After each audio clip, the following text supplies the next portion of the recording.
back. Yeah. Mr. Justin is in the building. Salute to What's you, going fam. on? It's been a minute. Good to see you again, fellas. Yeah, I had my hands full for many weekends in a row. Finally got some free time. Matter of fact, Yep. since we are talking about you, won't you tell the folks where they can find you at? Because you've been doing some lives lately, and let them know what's up with you and where they can find you at. Oh, yeah. Well, it's the dominanceacademy.com. That's where all of my wares can be found. Did some restructuring on how everything appears and what's available. New products in there. There's ebooks, there's PDF downloads, all at really good entry price. With just basics for guys who really just don't know anything about desire, attraction, like how to look good, how to carry yourself. But it all matters. You know, everything starts with the basics. So yeah, you guys can check that out, and and my YouTube channel, which is the same as the Dominance Academy. Nice. All right, and Mr. Luxury Soap himself. What's up with you, fam? Oh yeah, man, luxury soap, man. But you know, based on the current happenings in the YouTube streets, I gotta keep the condom connected, man. I gotta keep the condom. Yeah. Shit going on these days, man. Yeah. No. You never know when you might need one of these. So where you Carry them in your car. Matter of fact, carry one in your car and one in your pocket. Facts, man. So so make sure y'all have your condoms. Make sure y'all get your soap. Hit that QR code there, get it popping, man. It's your boy Miles Cunningham. Shout out to the panel. I'm glad to see everybody, and let's get it. All right, Jay Roman. Looking like a bodyguard / aviator. You know, like you fly a plane. Helicopter pilot. Yeah. I can get him on and take him off the plane too. But get to the chopper. But yeah, Zach, like always, man, appreciate you having me on here and updates with me as far as be on this YouTube space. Of course, we go live on Mondays with Mac Game Monday with 1950. It's always a fun little atmosphere that we got going on there. And then, of course, I always tune in tomorrow on Sunday for the Real Game No Theory, just as a fan and somebody that looks at it myself. Yep. All right, so real quick, it's your boy K-Zaggin, Return to Manhood. Manhood is a skill set. Indeed it is. And unfortunately, there's a lot of males out here that lack that skill set, but we're here to help them find it, as well as their identity. Shout out to the masculineidentitymembership.com, and also to be a dominant man. Shout out to the Dominance Mindset or Dominance Academy. My bad. Right. Okay. And you do need to have a dominant mindset. By the way, guys, the Masculine Identity Membership is free for the first 7 days. We got a spring sale going on. So go to masculineidentitymembership.com because it's free for the first 7 days. So make sure you take advantage of the spring sale. We got Dave G with a $5 super chat. He says, shout out to the panel. Mr. Justin's mustache looks like he owns a dog named Old Rusty. All right. Nah. Look, hilarious. But I did just get a puppy. I'm a little older. Yeah, I remember that show, Old Yeller. Well, when the show was the movie. Yeah, it was a movie where the dog loses his mind. They got to kill him at the end. Yeah. Sorry for the spoilers, everybody. All right. So, what are we talking about? The real reason why good men struggle with dating. It's always befuddled me, right? That when I come across, IG or Facebook, there's always guys who are self-professed good men, and they're always talking about how good men are getting passed over by women. And I always wondered, what the hell makes you a good man exactly? Like, what are the qualifications to be called a good man? So there was a Facebook post, and I got 2 videos that I'm gonna show you guys. But there was a Facebook post where guys were saying, "Oh, women are always dealing with these type of dudes, and good men get passed over." And what I was telling the guys was, when you start to break down what you believe a good man is, those sound like boyfriend attributes, right? Now here's the problem, right? Because guys are complaining about they're getting passed over. What they're really complaining about is they ain't getting no ass, they ain't getting sex.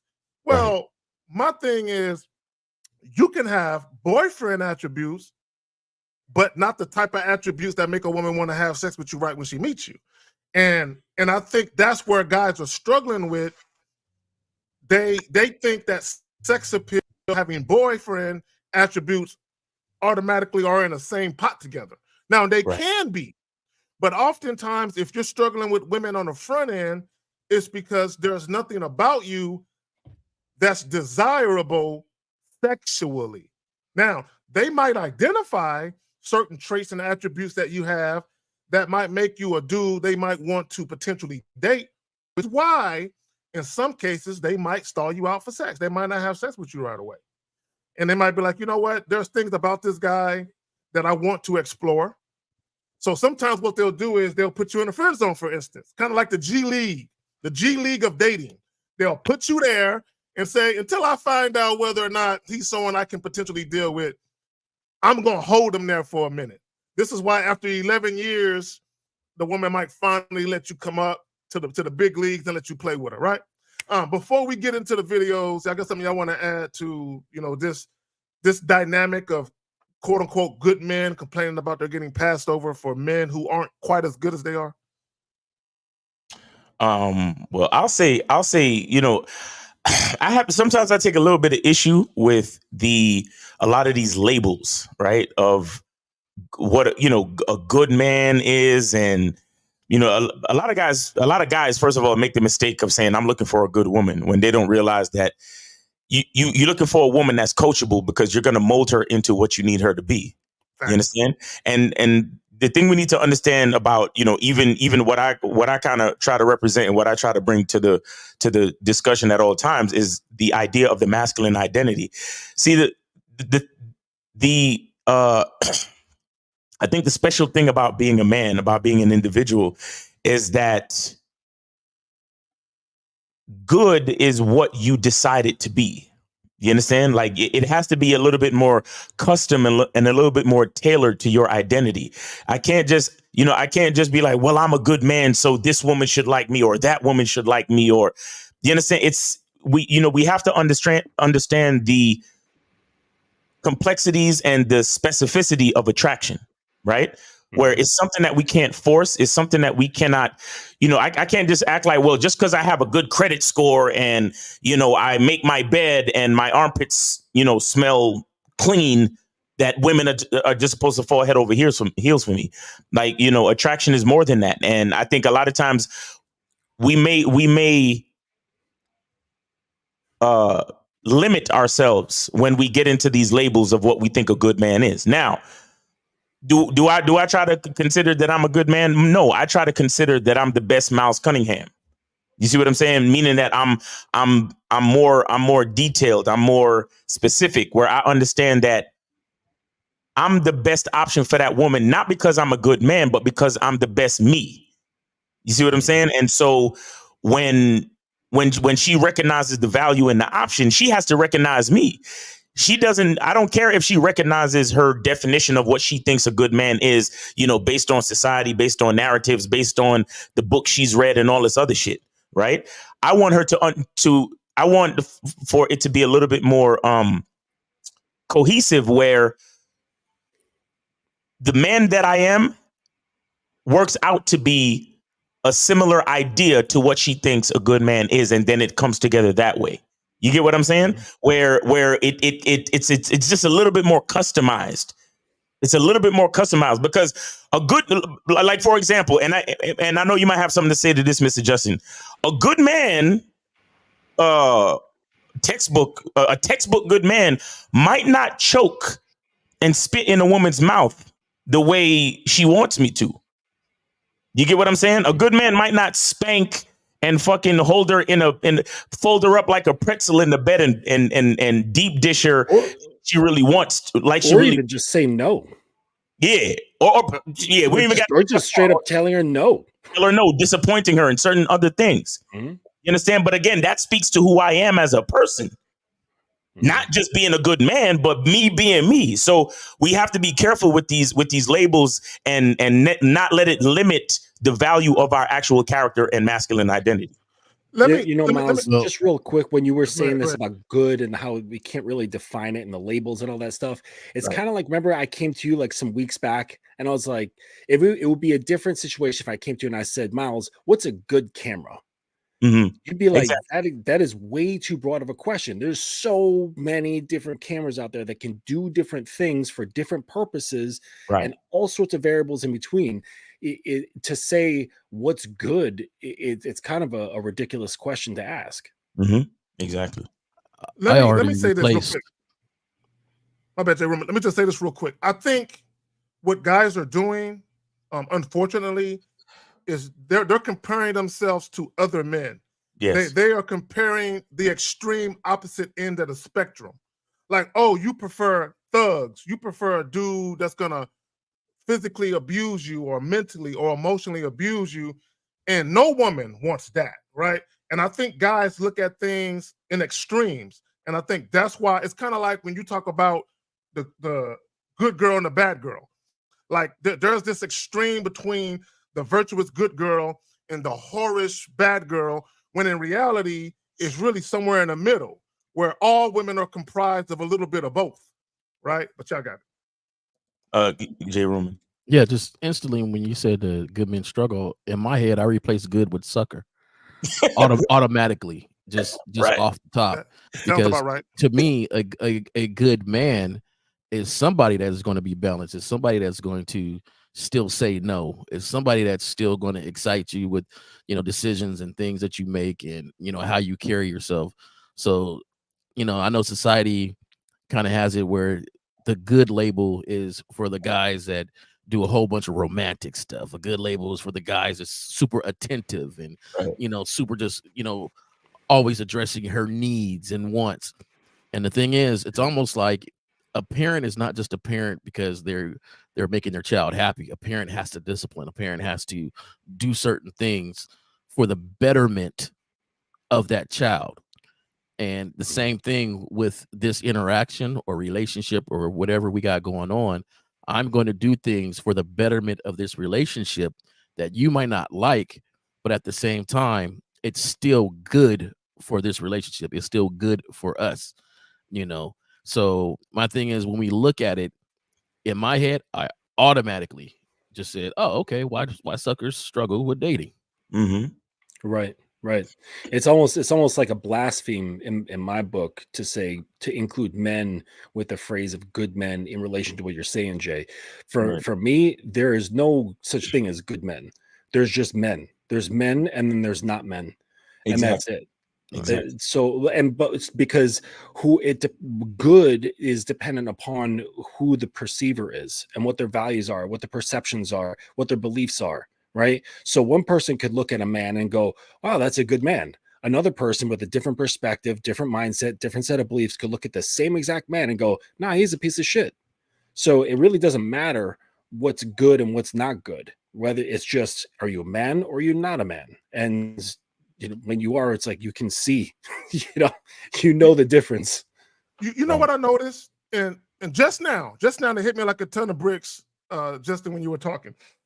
Only the guys that struggle with women use a distinction or a label for themselves. Red pill, MGTOW, good men, high value men, passport bros. Only these losers who have trouble with women use this distinction. And it's kind of like they're making themselves even more outcast in society by giving themselves this distinction. Like, when they give themselves this label, it's like we're different from everybody else. Like we're important too. And my thing is this: if you were so important, why do you feel a need to have a label or a distinction to kind of define what you believe you are in society's eyes? Right? The whole high value man thing. What was the whole high value man thing? A bunch of dudes who are kind of like the good guy, highly educated, highly successful financially, but women don't want them. Now, Right. do you know what all these guys lack the same thing? Two key things that all of these guys lack: sex appeal and game. Every last one of them. Sex appeal and game. Because if women gravitated to you and they actually showed you deference, humble submission, and respect, what would you have to complain about? Not a Exactly. motherfucking thing. Mhm. Y'all got it. Exactly. Before we get to the videos, Zach, it almost sounded like you were talking about women.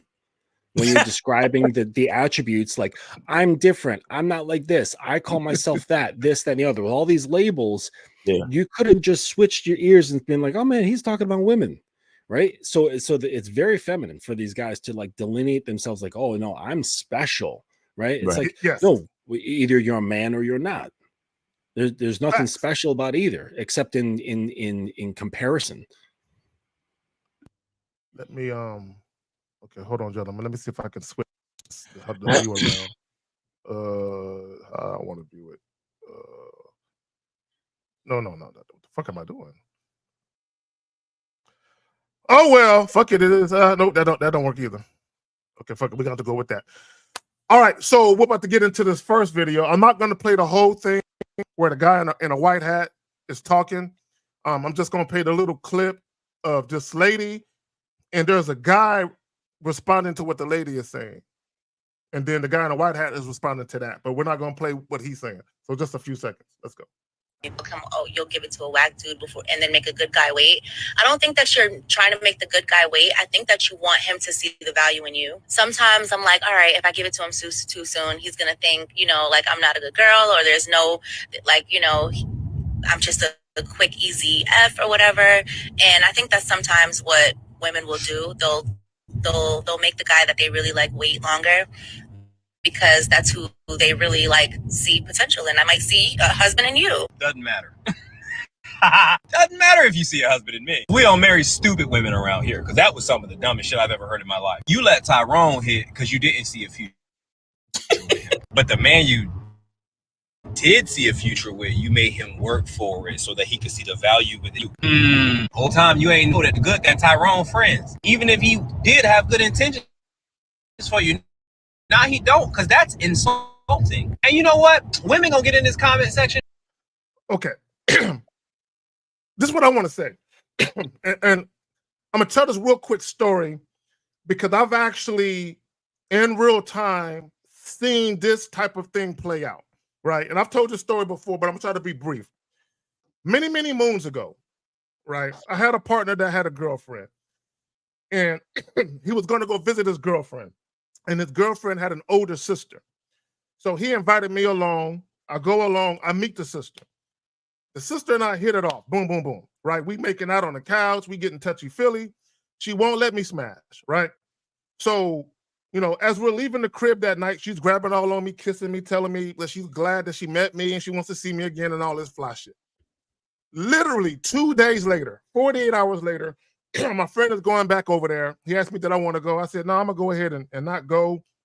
And I met this other shorty that I'm going to see about, and I figured because old girl, was kind of feeling me, I can get on that later. I'm going to get on this new joint over here. So I didn't go. So he took another one of our friends over there. 2 days later, 48 hours later, that same night, they go over there. I get a call from her, the girl.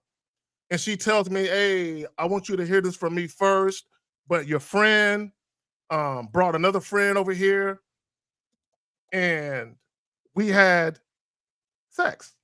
And I just want you to hear from me that we had sex. Right? Now, we understand that as men, if you're meeting women, that they're probably having sex with other men. Most men, you never know for sure. You just kind of assume. But in that particular scenario, I'm literally living it as it happened in real time, where I'm trying to smash. She won't let me. She stalls me out. 48 hours later, she let another one of my partners hit. Now, to what the young lady was saying, I want guys to understand something. And this is men's fault. I want guys to understand that what she said and how women view it is really the fault of men. And the reason why that is because women get judged if they have sex too quick. So if they're getting judged and they're automatically saying, oh, she's not wifey material. Oh, she's for the streets. Oh, she's a hoe because she has sex too quick. It's no wonder why a woman would meet a guy who she sees potential in dealing with beyond just sex, why she would make him wait. Because she doesn't want to get labeled a hoe. She wants to, she still wants the prospect of being able to be looked at as someone beyond just sex, so she can be taken serious, which is why she might make a man wait. Now, guys, I tell you all the time, don't deal with women who are not sexually attracted to you. Don't deal with women who control sex. but there's still a dynamic where you're going to have certain guys who women say, you know what? I like this guy. I see something there beyond just sex. I don't want him to judge me, so I'm going to wait. I guess something I want to add, Ben, before we continue. Yeah. Yeah. When women say this shit, it's the only thing is this: as men, we need to have more of a binary mindset when it comes to this shit. A woman is attracted to you or she's not. You understand? Either she's looking at the fear of being labeled a hoe, or she's looking at the pleasure of fucking you.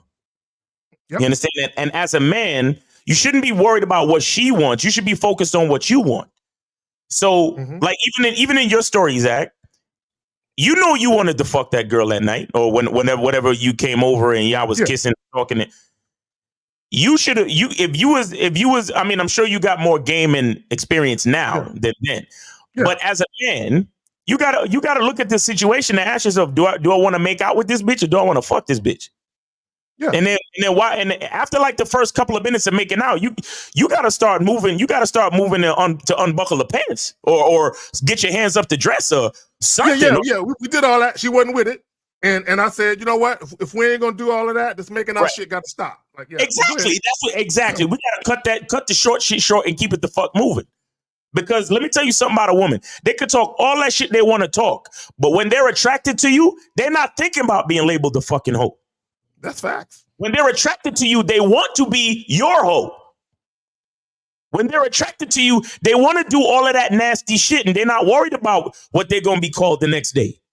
You see what I'm saying? And this is why we can't worry about a female's fucking agenda. Because when she starts talking all that shit like, oh, well, I saw him as a good guy and I wanted to make him wait. And it's because she has an agenda. It's because she sees you as a fucking meal ticket. She sees you as an access point to resources. And once you become an access point to resource, it's not even at that point. It's not even about her attraction. It's about what you can provide to her as far as, like I say, resources. Let me say this, gentlemen, and I want to piggyback off what Miles just said, because this is very, very important. And this is something that I realized shortly after that situation with that woman. When you're dealing with women, you can say and or do things within that interaction to make her view you in a way that you didn't intend. This is why, if all you want to do is hit, don't talk about nothing else. Exactly. Don't do nothing else. You should literally be seen as a human dildo. If you start talking about shit or start carrying yourself in a way like this is a mistake that guys make. They try to get the woman to like them. Mm-hmm. This is a mistake that you make. Do you want her to like you or do you want her to fuck you? Right. And your actions need to be geared to whatever it is you're trying to do. Y'all got it.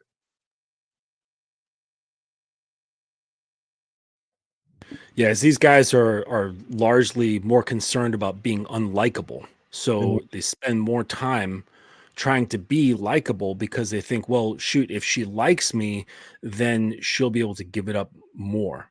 And this is a really low level sort of thinking. Like the more advanced level of thinking is really not allowing a woman access to your dick like that.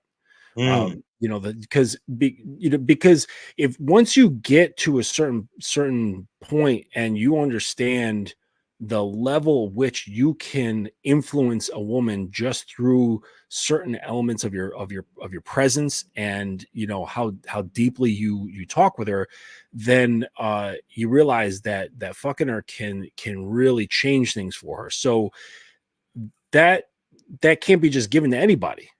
That just can't be just given out to any woman because they may not be deserving of those sort of things. Right. And it's like, well, some guys will be like, well, I'm just going to give her the 10% dick. It's like, well, why are you giving away 10% of your dick at all? Like, why are you giving any of it away? Right? None of me is for free. None of it. Not one bit. And just saying okay and spreading your legs just isn't good enough. Right? Because like, honestly, like, pussy's not a big deal. It's not a thing. Like, and I could understand, guys who just don't have access to, like, oh my God, what are you talking about? But the fact of the matter is that it's just a warm, wet hole the size of a quarter.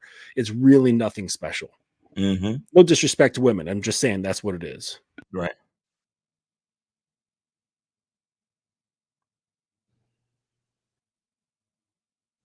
I agree with J. Rum? a lot of the things you guys said. I just You quiet in a motherfucker. no, because I'm sitting here and I agree, and I just never let it. This is kind of like one of those issues that's an issue, but not really an issue because it don't stuff like this don't bother me. Like you, no, I don't want to do anything because I really like you. All right, well, I'm out. Like Yeah. it's not really. We've all. What's crazy is how did women begin this mentality in the first place? And I think you touched on it a little bit, Zach. Yeah. That Yeah. there was a lot of judgment when coming to them doing certain acts, and right now it's to the point that a lot of guys would be they would be surprised how freaky their girls are sitting right next to them right now, Yep. right? But they haven't allowed the space for them to say so. You're like, hey, what do you like to do? What do you like to do this? You like to do that? So you have to allow that space. And what happened is this situation. I've been in a situation when I was younger and, oh, I really like you. And I'm like, look, this is not going to take like away from me. Like if I like you naturally. Well, we're still cool. This is just the act of sex and things like that. And when they really felt that there was no judgment, it was on. Mm-hmm. Right. It was just on, and that judgment was washed away. And I feel like, I don't really care what they think about the matter, Right. because at the same time, that they can make a dude wait. Remember when what's that guy came out? What's his name? With the whole waiting rule for the ladies, and but Steve. Steve, like we all know that it doesn't matter how long you really want to wait. If a guy was into you and wanted more from you, that's what he would do, and vice versa. So to me, it took it straight off the table a long time ago. Like, this is nothing. Like, this is a game. And if you're into playing games, then I got to roll anyway because I don't like the game you're playing. Either you like me or you don't. And I think that's the mentality that a lot of guys should understand. It doesn't matter if you feel like you're a good guy. I was a nice guy. I bought her flowers for the date and everything. And I find out, Tyrone around the corner didn't do none of that and he got it. Well, she wasn't really into you. It had nothing to do with that. She could have made you wait forever. You could have made her wait forever. Once things happen, nothing would have been positive anyway because she really wasn't into you.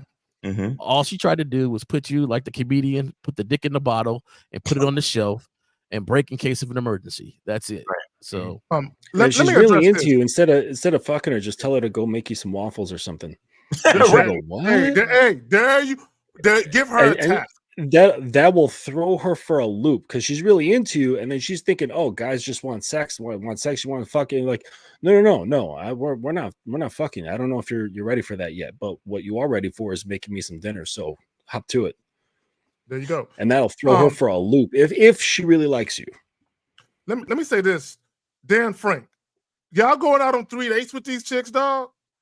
That's I agree with on the third date because there should be action by then. Oh, okay. Yeah, I'm not. Hey, let me just say this, guys. Do what you do. Just don't get mad at the woman when it don't work out to your favor. Right. But I'm not doing no 3 days with no chick, dog. You know what I'm this saying? is the thing that gets me with stuff like with statements like that, right? Like there's a set number and all this other stuff. Yeah. Like we make dating and this, well, maybe because it's easy for some people. I just feel like people make it harder than what it really is, right? So you go out and you meet a young lady and you genuinely like that young lady, right? You just genuinely enjoy conversating. I met some girls. They are funny. They're comedians, right? And hanging around them was very fun. Now I don't mind hanging around you again. I don't mind that. I know the way I talk though, which is very sexual. Like, I can turn making a peanut butter and jelly sandwich into a thing. So, I know that by the time of me talking, if this is what I wanted from you and you're not really into that, I'm going to know that already. But if I genuinely like hanging out with you, then yeah, we can do it again. I don't care how many times this is. Well, we can hang out. Now, I don't have too many girlfriends, girls that are friends. I just don't have too many of those. very, very few, because all the other ones didn't wind up being girlfriends, Yeah. So the thing is, if you genuinely like hanging out with somebody, then don't have a set number of dates you go on. Are you getting the interaction that you want? If you're not, then if you didn't get it on the first date and that's what you wanted, then move on. If you didn't get it on the third date, then move on. But don't go to the third date not really liking the person and not getting what you wanted. And the only reason why you're on a third date because you got this countdown in your head, or she got a countdown, and you feel like, well, if I survive to the third date, she'll probably give it to me. And See, then when she don't, you're like, oh man, they don't recognize good guys. They don't recognize these good dudes. That's the thing right there about the third date thing. My thing is, this is what I would say. If you're the type of guy where you know a woman is sexually attracted to you, but like Justin was saying, I'm gonna make her wait for this. And you don't mind kicking it with her because she's taking you out on her dime, hashtag her debit card works too, or she cooking, that's something entirely different. Or if you're a type of guy and you're not into casual sex and you prefer some type of profound emotional connection or bond with a woman before you lay with her, cool, do you. But if you're going out on all these dates with a woman and the whole time you're just doing it, hoping and praying your time to have sex with her is going to come, bro, that's a monumental waste of time. Right. Real quick, Tony Praying Mantis with the $2. Sup, K, helping build your YouTube channel. All right. I want to say this real quick. I think that in general, guys need to just stay focused on their agenda. As men, we're the leaders. So it's all about why I'm here. It's about why I like to be here with you and why I like you. Okay, so I'm a man. If I say I like you because you are sexy to me, meaning I want to have sex with you, if we are not doing that, then I don't hang out with you. That's literally it. And that's the part that so many men fuck up. So this is why this guy is on the third date, because he's doing shit based on her leadership. That's really all it is. Now, like you said, if you actually enjoy hanging out with a chick because she's funny or because of whatever, then you are doing something because you want to do it. But that's still a slippery slope, because if a bitch is good at telling jokes and she makes you laugh, then she's still in a way leading. Because if you went to the date like, yeah, I'm about to get some pussy tonight, but then you sitting on the date and she started telling these jokes, and then you start enjoying the jokes more than your original focus, you have been diverted from your original plan. You understand? And that, to me, that's the issue. In my opinion, that's the issue. So she could be funny, she could be cool, but I set out tonight to get pussy. So if I'm sitting here laughing at the bitch's jokes, I just been distracted from my plan. You get what I'm saying? And as men, we got to remember our plan. We got to remember why we're doing something. We got to move with a purpose. So all of that shit, that I don't care why she likes me. I only care why I like her. Ooh, I like that. I like that, Miles. And let me just say this. Guys, you should always be dictating the pace and flow of the interaction at all times. It should be going at the pace you want at all times. But like Miles said, I don't care why she like me. I'm just interested in why I'm dealing with her. And if I feel a certain way as to why I'm dealing with her, then that needs to come to fruition. It needs to happen exactly how I desire for it to happen. And her slipping her agenda in there and kind of get me off course of my own agenda is absolutely unacceptable. Ain't gonna fucking happen. Right, so let's go ahead and play this last joint, and then we can go ahead and start taking calls. All right. Some of the men who are in the red pill community who are upset and hurting is because they are delusional around their behavior, right? They are delusional in why it works. And maybe she's not even rude or disrespectful. Maybe this one is actually clear. I don't want a relationship with you because she recognizes you cannot mentally stimulate me. I'm not mentally stimulated by you. Our conversations are very rudimentary.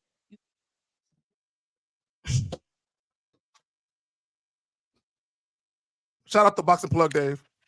Let me just say this, and this is another point I want to make. Let me plug the joint. The real reason why good men struggle with dating.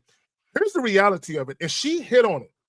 If you cannot mentally stimulate a woman, I don't give a fuck what kind of car you got, how much money you got, how much you pray to the God you worship. what kind of degree you got, if you came from a 2-parent household. I don't give a fuck what you got going on. If you cannot mentally stimulate a woman, if you don't know how to influence that woman, you're going to have trouble dating. You're going to have trouble getting the type of quality interactions you desire, period. Y'all got it. Yeah, I was actually gonna make a video based on this coming up soon regarding flirting and communication, and the key is to make her feel something, not think something. And guys come at this completely wrong. They come at things from a more rational perspective, and they think like, okay, so for example, if a guy's like telling a story about something he's into, like an activity that he did, or something he learned, or an experience that he had, he thinks that he's engaging her with some kind of interesting information. She's going to go, "Ooh, that's really interesting." What she's really getting from it is his own excitement about what he's saying, not exactly what he's saying. That's the value that she pulls from that. She pulls his excitement and his joy of whatever that story is, or the maybe it was a scary story or uncertain story or a sad story. And you know, the PUA guys back in the day, they had a whole tactic around this where they would put women through this roller coaster of telling stories, and they would tell something really good, which would elicit a positive emotion. And then right after that, they would tell a story about how their dog just got hit by a car this morning. And then they go right back to saying something else that's positive. So there was this whole tactic back in the day about, you know, like slinging women on this like emotional roller coaster. But the fact of the matter is that women respond to you emotionally. So it doesn't really matter like what you're saying. It's how you're saying that engages her feelings, you know. And just too many guys just don't understand like how to go about that, because they're thinking it from their own perspective. When you're presenting, you always have to come to the understanding, like if you take anything about public speaking, you have to speak to your audience, right? You can't speak to people who think like yourself, right? Like us, we have to be aware of and think of the people who don't think like us and talk to them from their perspective, not our own, because they don't get what we get. So, you know, it's kind of like that. Real quick, Justin, you said something. And I said this recently under a Facebook post about making a woman feel something versus making her think something. The problem with a lot of guys is they like to sell who they are, quote unquote, their character, if you will, because they want the woman to think that they're good guys. They want the woman to think that they're nice. And sexual attraction, if you think about sexual attraction, it's the feeling that a woman gets when she's in the physical presence of a certain type of man that she desires. It's the feeling. And a lot of guys don't know how to go about evoking said feeling in a woman because they're so busy on trying to control the perception of what they want men to think that they are. You know what I'm saying? And that's the problem. And let me just say this, guys, sexual attraction is not logical. There is nothing logical about sexual attraction at all. And the mistake that guys make is they try to bring logic to something that's devoid of logic. And this is why they'll say shit like, I don't know why women choose those type of men over there. Why a woman would have sex with that type of man over there. Because you're trying to apply logic to her decisions when her decisions are based on how she feels. And how she feels has nothing to do with logic. And I would say this right here.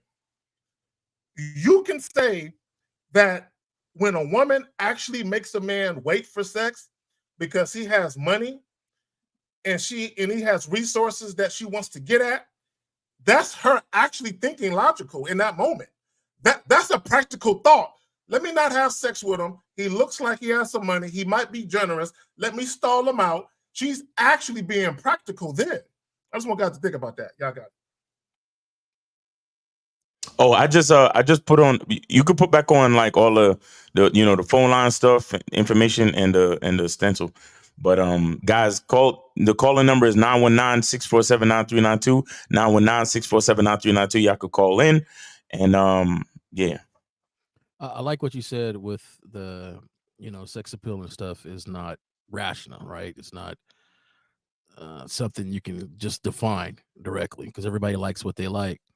And I think when more guys understand that, it will kind of free them up because they're trying to do things to be impressive, like you said, to sell themselves. And bottom line is I didn't even know this whole thing. Justin was saying how, you go on this emotional roller coaster technique, and, that just kind of baffled me for a minute. Like, these cats is actually really trying to put together playbooks, and what the one thing the playbook is missing is you, like the person actually knowing you.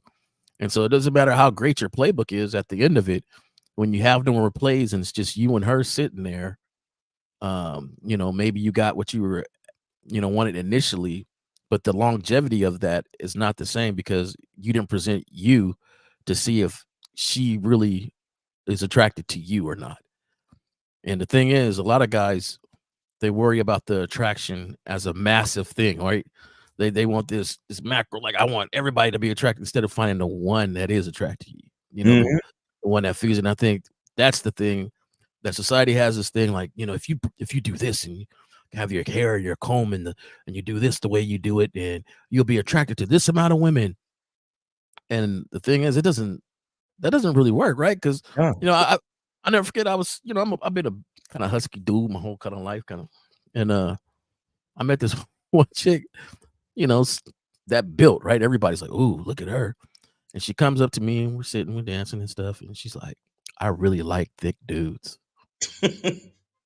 Right. And it's like, one, don't call me thick, because dudes are thick. Right. Like, let's get that straight. Bitches is thick. What the fuck you talking about? Right. So, but that's her flavor, right? Right. Because we all have a certain type that we like. I like tall women. I like, but we one all in the line, but I like tall women, and she liked bigger dudes. That's what she liked. Right. It didn't matter what her girlfriend said, and what my car looked like or nothing. She looked at me and said, "Man, I like your stature," and we went on from there. Sex appeal, you don't know what people are attracted to. You don't know what little things. I know a girl that's attracted to people stuttering. Can you believe that? Oh wow. Right? Like, she had a relative that used to stutter, so it doesn't do anything, as far as it doesn't turn her off or nothing like that. And in fact, she doesn't mind people stuttering. I felt that's kind of weird, but at the same time, you never know what attracts people, so why not be you? It's so much freer just to be you, and always improve yourself from your own, on the man that you want to be. But you'll be surprised how genuine and more connections you get when you just present yourself truthfully. Facts. Let me say something regarding the comment right here by No Data. Sex is negotiable, which is why you have sex workers, which is why you have sugar daddies and all that other shit. Sexual attraction is not negotiable. Okay, a woman is feeling it or she's not. Okay, you can't negotiate genuine sexual desire. You can't negotiate it. And I think a lot of these guys who are self-professed good men, that's what they try and do. They try and negotiate with using logic. Hey, I'm a good guy. Hey, I'm not going to mistreat you. I'm going to be considerate and thoughtful. Hey, I'm even going to acquiesce. And you said you wanted to eat instead of going to coffee. I'm even going to do that for you. And they think by virtue of doing something that the woman likes, that automatically that equates to her desiring to have sex with them. It don't work that way. It has never worked that way. Y'all got it. Guys, call in 919-647-9392. Call in 919-647-9392. We ain't gonna be here forever, so make sure y'all take advantage. Call in. It's a free call. You can donate if you want to, but you don't need to. So guys, call in 919-647-9392. And I was gonna say, I saw this comment in here about this guy's like, B daddy with all of his, red pill talking points. But yeah, sex is negotiable. There's tons of people who negotiate sex. Women negotiate sex all the time, where they're like, you know what, this guy did this, he did that, he's kind of cute, I'll give him sex. Right. But it's not real desire. She just, she just feels like, tossing the guy a bone, or maybe she just feels like getting laid or whatever. But sex is constantly negotiated. In marriages, sex is constantly negotiated. And that's the face, Miles. It's gross, but it happens. It's one of the most common things in marriage is negotiating for sex. All right, so what if I take out the trash and mow the lawn? Will you fuck me then, wife? Well, and sometimes she does, and that's just, it gets weird, man. Oh my God. Well, even if you're dealing with a woman and she tells you, "Oh, I'm practicing abstinence," or "I prefer to wait," and you continue to deal with her, she just negotiated sex with you. Mhm. She's telling you you have to do X, Y, Z, and then maybe you can get to the goodies. That's negotiated sex. Why would you want to even be in that situation and negotiate that? It's Right. crazy. And the Guys, the whole calling line. yeah, guys, the calling line 919-647-9392, 919-647-9392. Yeah, I was gonna say, that's where the limitation with the good men stuff come in. MF James says, what level of flavor should you allow a woman to do if you've established you're just fucking her? Favor. What level of favor should you allow? You see, it's questions like this that let me know that most guys really don't know who the fuck they are, which is why I created something called the masculine identity. I appreciate you coming here asking a question, but why would you come to another man to dictate or tell you how to run your relationships? You see what I'm saying? We can't actually answer that. We can't, because you're supposed to know how you want to treat your fuck buddies. Right? You're supposed to know how you want to treat a woman that you decide to vet for a longer term situation. You're supposed to know how you want to treat a one night stand. You're supposed to know how many dates for example, how many dates you're willing to go on before you say, fuck it, I'm not trying with this chick anymore. You see what I'm saying? I mean, all we really do is give you guidelines, guys. Yep. All we do is give you guidelines, but we're here to encourage you to think how you want. So it's like, what level of favor? And then we have to get into what are the different levels, and what do you mean by favor? What are we really talking about, MF James? Are you paying her bills? Or are you being a man? How many times a week are you seeing her? Like, how much time are you giving her? Are you calling her? What are you doing? What are we really talking about?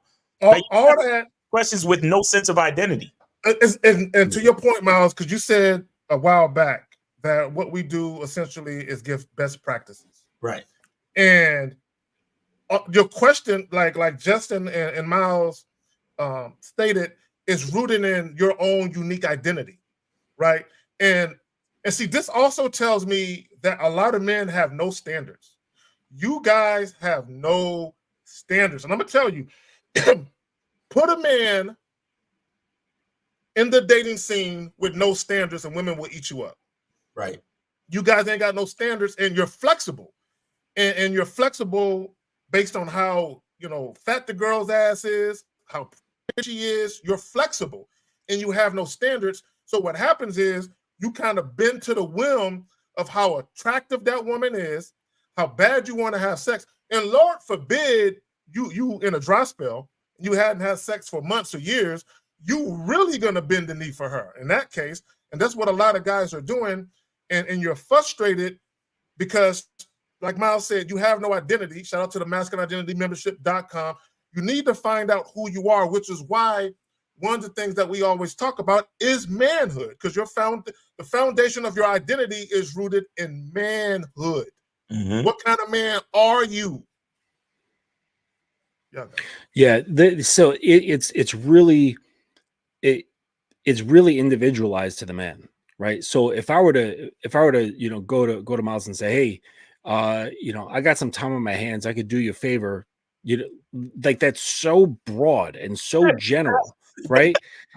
But the only way, but I can't say that to any person. They would have to know what their needs are. Mm-hmm. So Miles looked to himself, well, actually, I need this, I need this, I need this.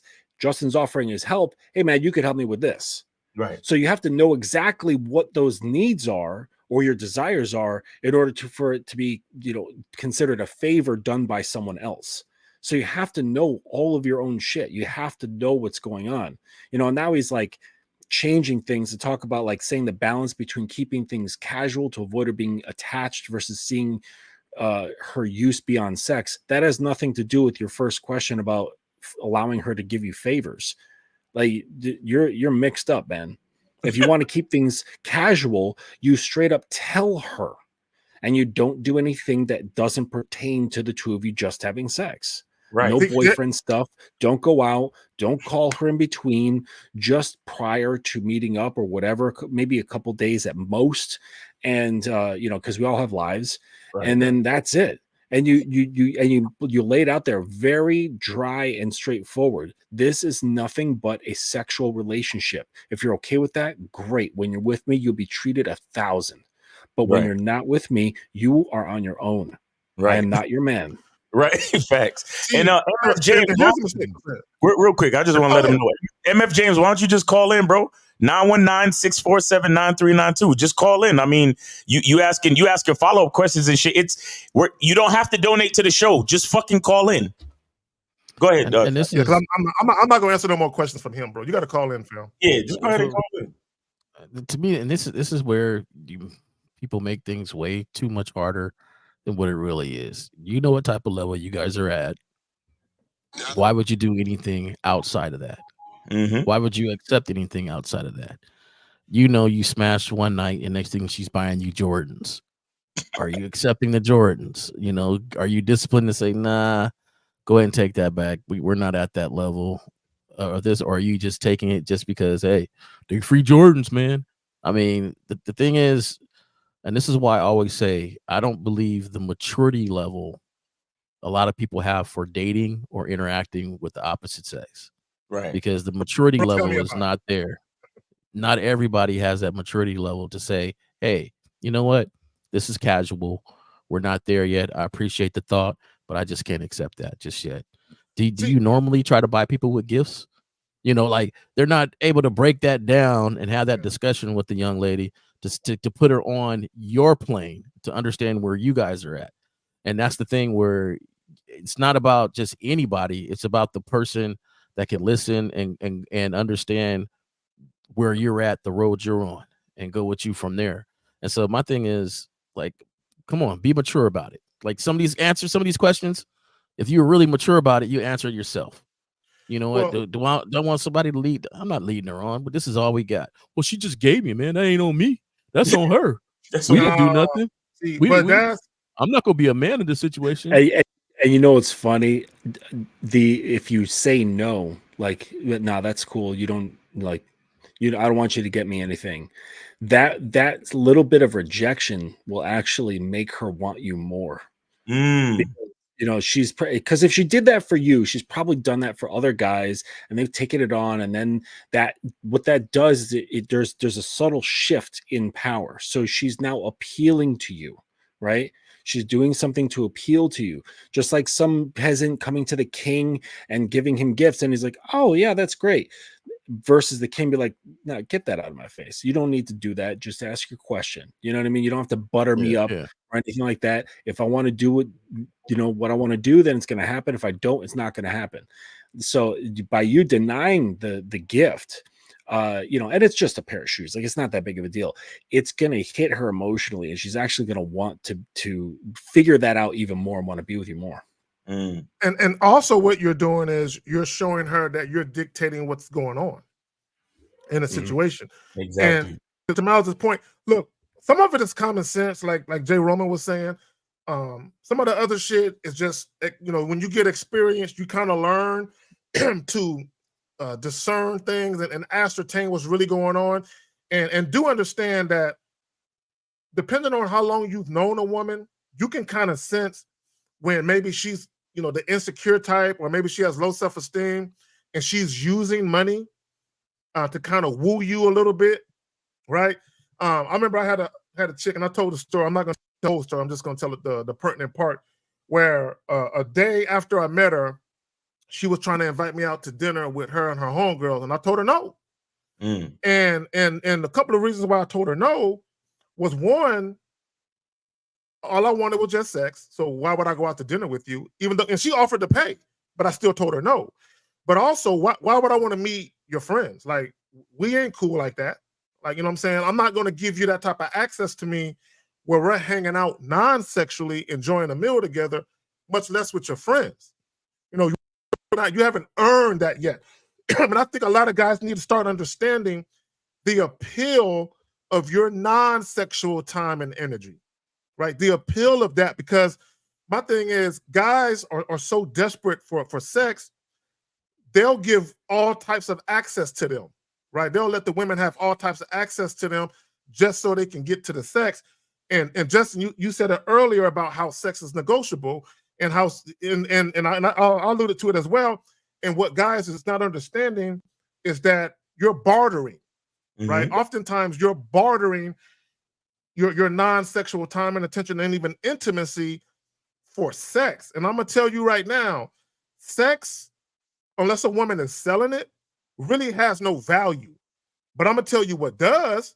Your fucking time does. Your time has value, especially when you're spending time with a woman non-sexually and you guys are having intimate moments and you're having intimate conversations about things that really matter to you.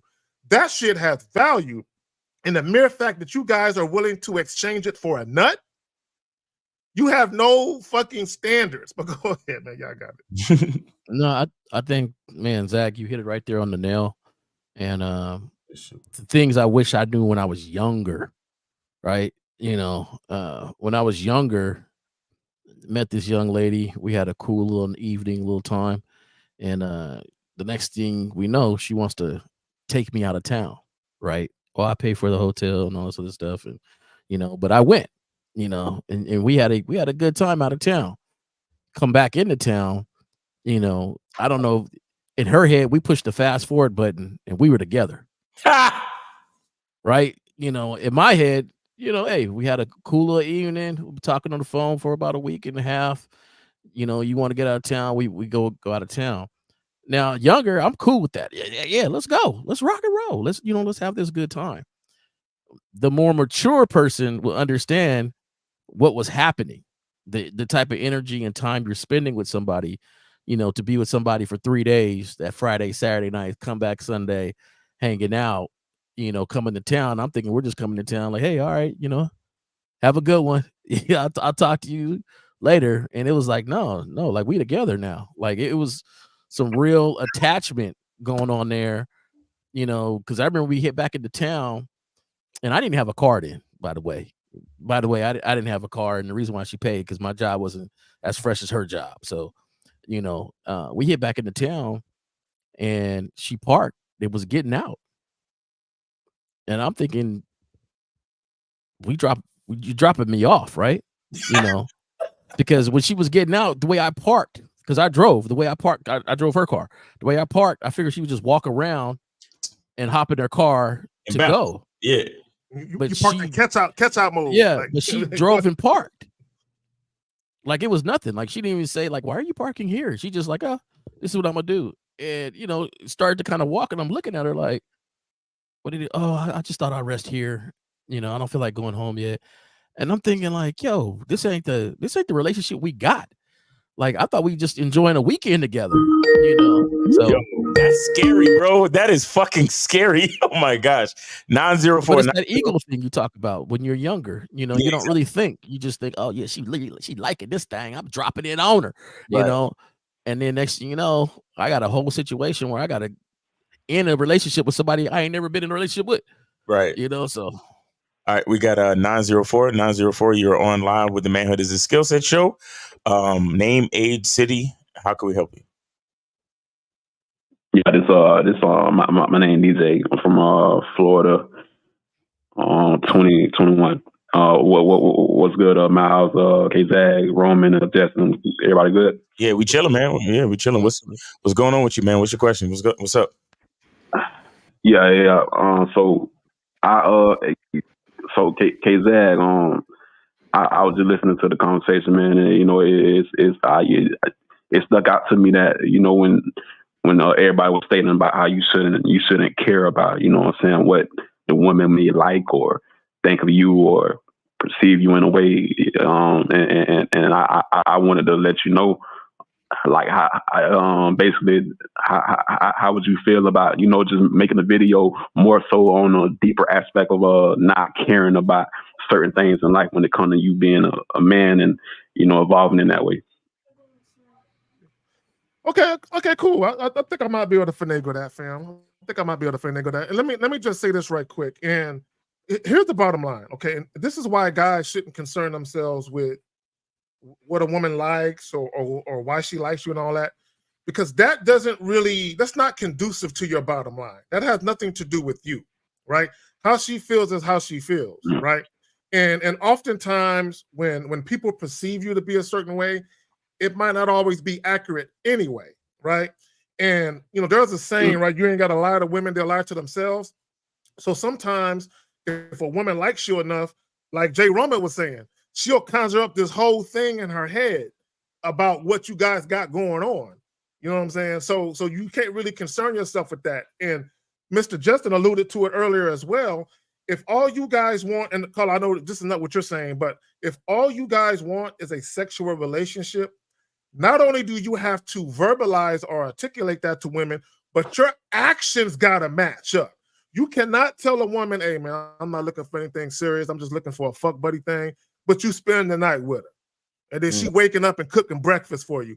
You're no longer in a fuck buddy situation at that. But that's something else. You guys got something else going on. And what a lot of guys do, they like to blur the lines because they kind of like the boyfriend energy, girlfriend energy. They like that a little bit. But just because you tell a woman something, that doesn't mean she's going to take it as so. Your actions don't match. Y'all got it. Okay. Appreciate it. So Cola, why do you care about what a woman likes anyway?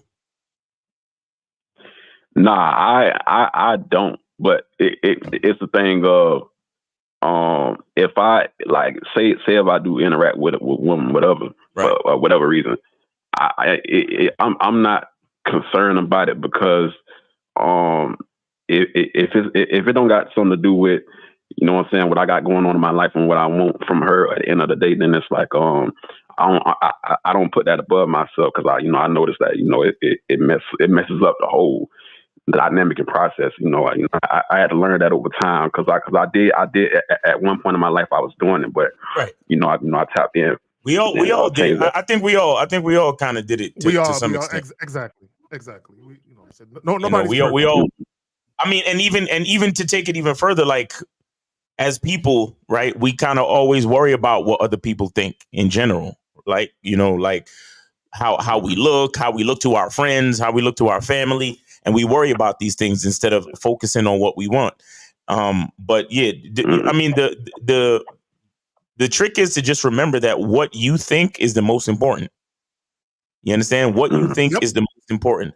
And so if you keep that focus and you keep that attitude, then you'll start to notice the women who value what you think as well. And then you realize, okay, these are the type of women that I can move forward with. These are the type of women that I can it's more efficient and advantageous for me to spend my time with.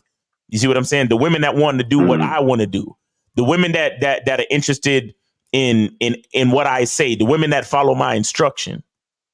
You see what I'm saying? So, but this is why this is why you got to have an identity. This is why you got to have a masculine identity. This is why you have to know who you are, love who you are, embrace who you are, and have the belief that whatever you want, whatever you desire and whatever you want is the right thing. You understand? A lot of times we allow others to shame us into believing that there's something wrong with what we want. Like there's something wrong with what we desire. Like, you go to, let's just say you go to a breakfast spot like IHOP or some shit, and you sitting with your friends, and then you order steak and eggs. And then your friend's like, ew, you ordering steak and eggs? What's wrong with you? Why don't you order some pancakes or something? And then you start to feel insecure about the fact that you like steak and eggs. And it's like, fuck that. If I like steak and eggs, that's what I'm gonna order. And if y'all got a problem with that, then that's your problem, not mine.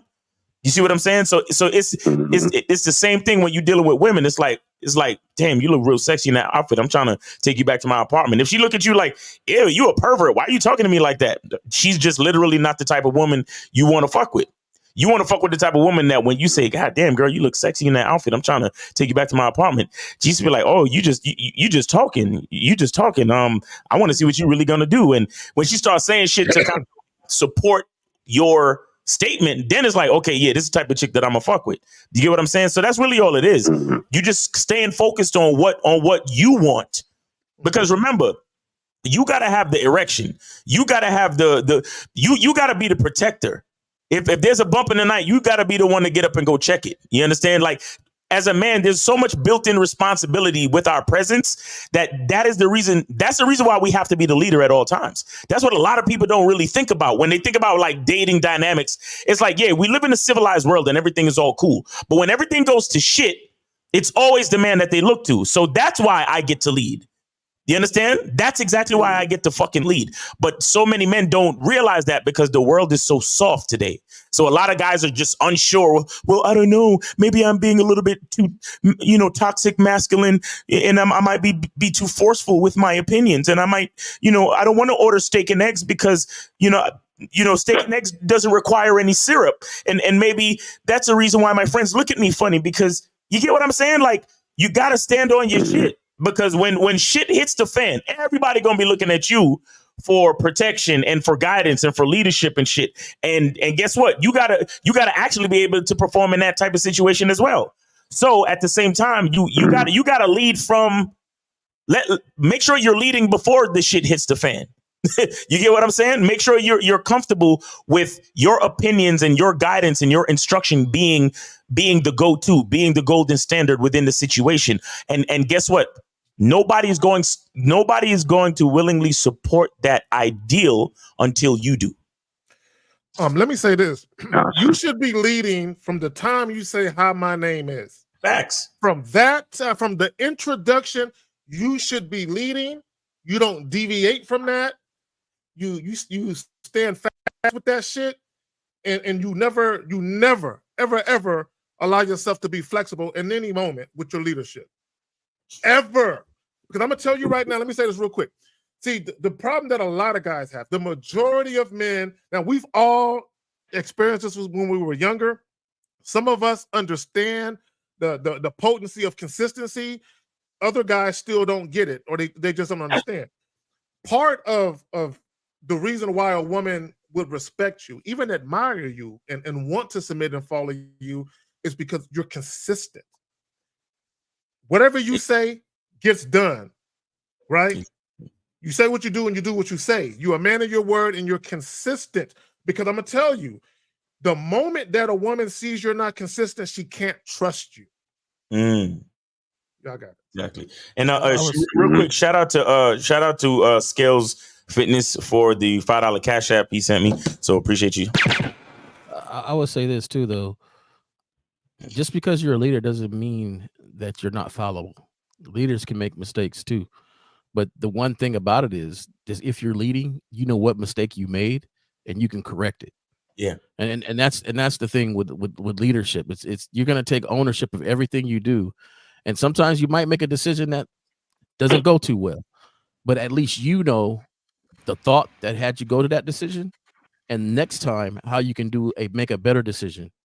And I think that some guys have to understand it. You don't have to be perfect next to anybody. We're all imperfect human beings.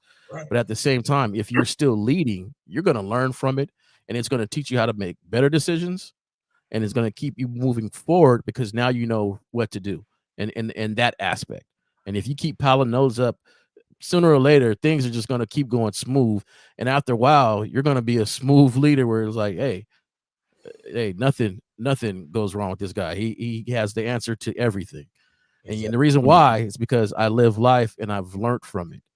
And that's the thing. And even in mistakes, I'm still going to be a leader because I'm going to show you how to take accountability, correct it, and then move on from it. And Jay, to answer the general question, and that was great about leadership. When it pertains to the question that was asked about thinking about what women are thinking about women's preferences, their desires, and things of that nature, this definitely is in the minds of good guys, right? Nice guys, suckers, that whole realm of the world. To get through this, and this is for anybody listening, if you do this, all right, all you have to do is just keep asking yourself progressive whys. So you say, all right, well, why am I concerned with what she's thinking? And then you come to an answer. Whatever that answer is, keep asking why, and progressively keep asking why, and you'll get to the root of the matter of why you concern yourself with the thoughts and preferences and desires of women. Mm-hmm. Yeah, that's a good strategy. Mm-hmm. But you might come to a truth powerful right there. That was Justin, right? Yeah, Justin. Yeah, that's I gotta apply that technique because that's going deep. That's really going deep. Yeah, appreciate it, Miles, and everybody else who answered it. Y'all hit it right on the nose. Okay, Zach. That'll be a good video idea too for your membership, and I just want to let you know that question. All right. All right, fam. Appreciate you. All right, man. Appreciate it, all, brother. All right, take it easy. I appreciate it. All right. You too. All right. We good on call? Yeah, we're good on calls. Guys, call in 919-647-9392, 919-647-9392. Batman, call in. He's talking about, can you talk about how to lead? Bro, every goddamn live stream, we talk about that shit. The whole I got a tip for you. First of all, start using your own damn picture. Second of all, start using your own damn name. You'll lead starting with yourself. So don't hide behind a fictional character and a superhero as part of your identity. That's part of leading. There you go. Because you want your woman to follow your suit, right? Right. So you have to lead by example. So be the example first, and then work from there. There you go. So Dave G says, would you say that women fantasize very easily just based on your actions, despite whether she really likes women? I love women to death, but women, bro, have you seen some of the posts that they make, bro? Have you seen these chicks talk about they want to do the 7 foot tall, make $100,000? Yes, they fantasize. Yes, bro. Yes, all the time. They fantasize. But here's the thing. They love to fantasize. they live in fantasy land. But you shouldn't concern yourself with that, right? Because at the end of the day, women still got to go out into the real world, just like you got. Because guys live in a fantasy too. You know, I want a chick that's 29. She's super bad with no body count at all. She's gonna want me and just me. Yeah, guys, y'all motherfuckers fantasize too. You know what I'm saying? But the reality of it is this: I want a hot woman that no other guy finds attractive.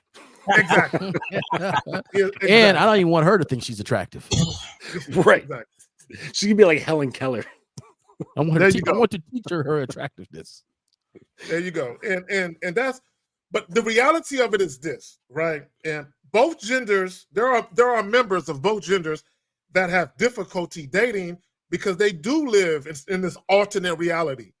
But once you get your ass off the internet and you go outside, the real reality is going to slap you in the fucking face. You know what I'm saying? So all that shit you say you want on the internet, you're going to realize ain't nobody trying to give you that shit. You know what I'm saying? Because the reality of it is you attract what you project. And I don't understand why people don't understand this. Even guys who are self-professed good men or a good man or a good guy or whatever it is, you attract what you project. So I don't care if you feed the homeless. I don't care if you go to church 3 days a week. I don't care if you never had so much as a parking ticket. None of that means that women are going to want you once you have a conversation with them.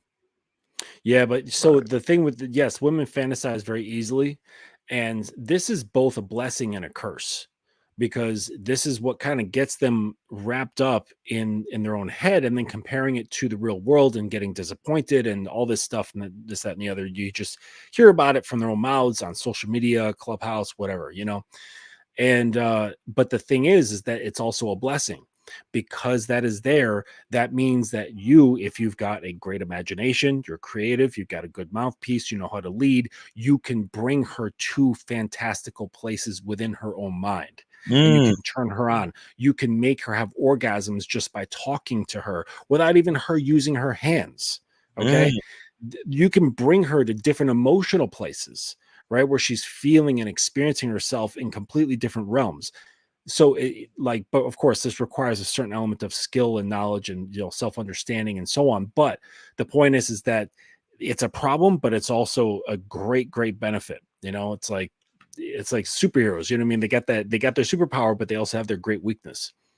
But I think one of the key statements you said is you bring them to the world that you create that would align up. And I think part of the problem for most men is they're trying to be the woman's fantasy on her terms.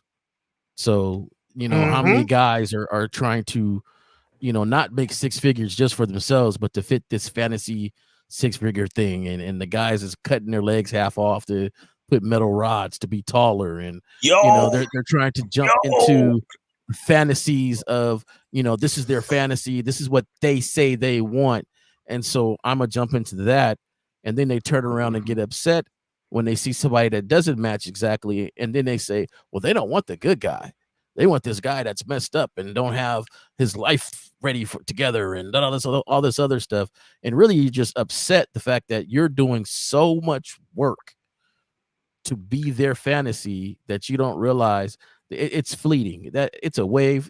Just as fast as she said she want a tall dude, you see her walking by with a 5'11" guy, right? Or 5'6" guy, and I really want a 6-foot guy, and next that's not what she's dating, and then you're upset. You said you wanted a 6-foot guy. You said that you wanted. No, it's a lot more to it than just that, and that's the thing. And I always give this example to people, about really learning how to be yourself and accept you for you. And I always ask them, have you ever been to a party where you weren't ready to go to the party? Maybe you was on a vacation, right? So you didn't bring the clothes that you want to bring. Or maybe you was somewhere that you just didn't have the outfit that you wanted for that occasion, and you still went and you still had a good time.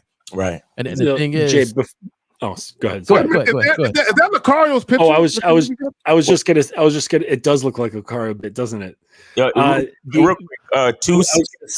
Hold on 1 second. 267. Hold on. We're just making a couple of points. We'll get right to you. So just hang out just for a second. 267. Hang out for a second. All right. Go ahead. Yeah, just Jay, you were talking about like the body modifications that guys are doing. Y'all ever hear of bone smashing?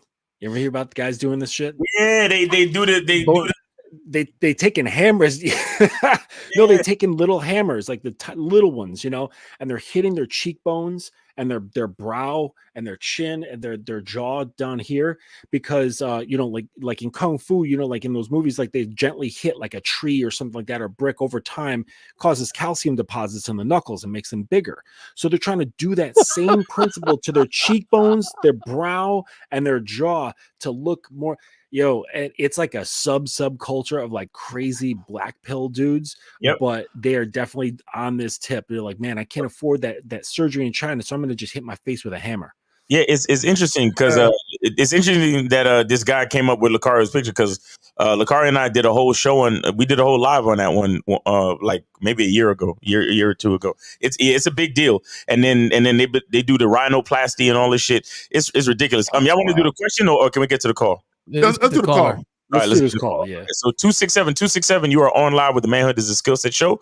We got Jay Roman, Mr. Justin Miles, and the host Kay Zaggin. Name, age, city. How can we help you? Yes, sir. What's up? It's Dave G, 36, Philadelphia. All right, Dave G. What's going on with you, man? All right, man. What's going on? What's up, Miles? What's up, Zach? Mr. Justin, Jay Roman. Thank y'all for having me on the show. So yeah, I wanted to expound on the question I was asking in the chat. So the reason why I asked that, I specifically meant based on your actions.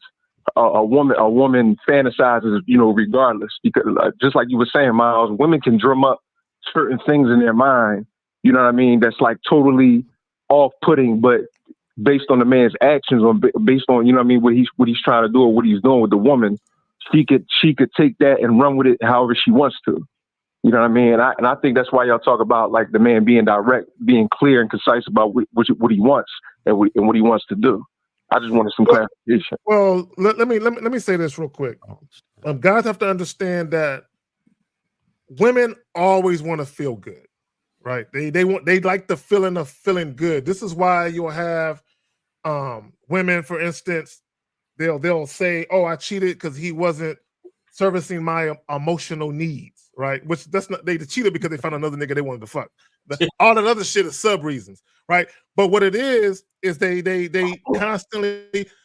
So this is the pros and cons about the potency of women being mentally stimulated. They're always looking for that stimulation, and this is why masculine leadership and consistency is so important in relationships, because you're teaching a woman that not every single day is going to be some happy, joy day where you're trying to make her happy, right? Because her happiness is not your responsibility, right? So when it comes to a woman fantasizing, I remember I was seeing this one chick one time. This was years ago, of course, and we riding in the whip, she riding shotgun, and she was saying to me, and I talked about this before. She was saying to me, I don't know if you're lying to me or not, but I like it. Please don't stop. Right. Oh, and what she was saying is because the shit I was saying to her was so fly. It was real. That was really me, but I'm just a fly nigga like that. But how I was conducting myself and the shit I was saying to her, it had her to the point where she was like, I don't know if you're lying or playing games or not, but I like it. Please don't stop. So she was so captivated by the feeling and the stimulation she was getting from me. She's telling me, I don't know if it's a lie or if you're playing games. I don't even care, nigga. Don't stop, right? So, but y'all got it though. Yeah. I think the more we talk about it here, I'm going to go back to my baseline of I don't care what their fantasy is. It's coming to the point where it's just like either you I like the way Razcast said it. I just trying to find somebody to understand my story. So it ain't about everybody else. It's just you into me, yay or nay. Either I'm your fantasy or I'm not. I don't really care because either way, when it's all said and done, that fantasy can change so quickly. Yes. Now what do you do? Yes. Are you now you bending over backwards trying to maintain and stay in this zone of her fantasy? You know what I'm saying? So my thing is, I seen women when I was younger swear they hate a dude. Yeah, I can't stand this dude. I don't like the way he chews. I don't like the way whoop. And next thing you know, they're dating a dude. Yep. And so I don't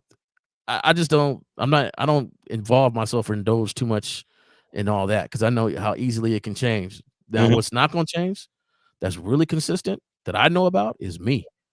Right. Okay. And so I'm gonna stick with that. I'm gonna stick with that. And it just kind of baffles me how all the things the dudes say about women, right? And all this, and then they try to be what they want when we're the true north. You know what? We're the true north. We should be the most consistent. Go ahead, my fault. No, I'm just saying we're the true north. We should be the most consistent in anything. Right. So like it don't matter what she fantasizes about. I don't care. Like, I don't care who you fantasize about. Right. And yeah, go ahead, Dave. And no, I was saying, like, it's funny that you said that, wrong, because that made me think of how, like, dudes, one thing they say that women like, they'll say, like, well, a lot of these women, they want to be lied to. They like being lied to. And it's like, well, I don't, if I'm an honorable man and I'm honest and and I stick with me being honest, like, that's not a woman I want to be fucking with anyway. You know what I'm saying? Well, Dave G, real quick. Okay, women do like being lied to, but not like guys think. Okay, so a woman does not like when a man says, I'm just fucking you, but you're fucking other women. Women don't like that. That's not women, no woman likes that. So, but here's the thing with the truth. And I always say, people don't want honesty. They want a comforting lie that's believable enough to pass as the truth. Right. So there's a video clip where a woman, a guy's talking to her about honesty, and she was like, on a scale of 1 to 10, I only want 8. Right.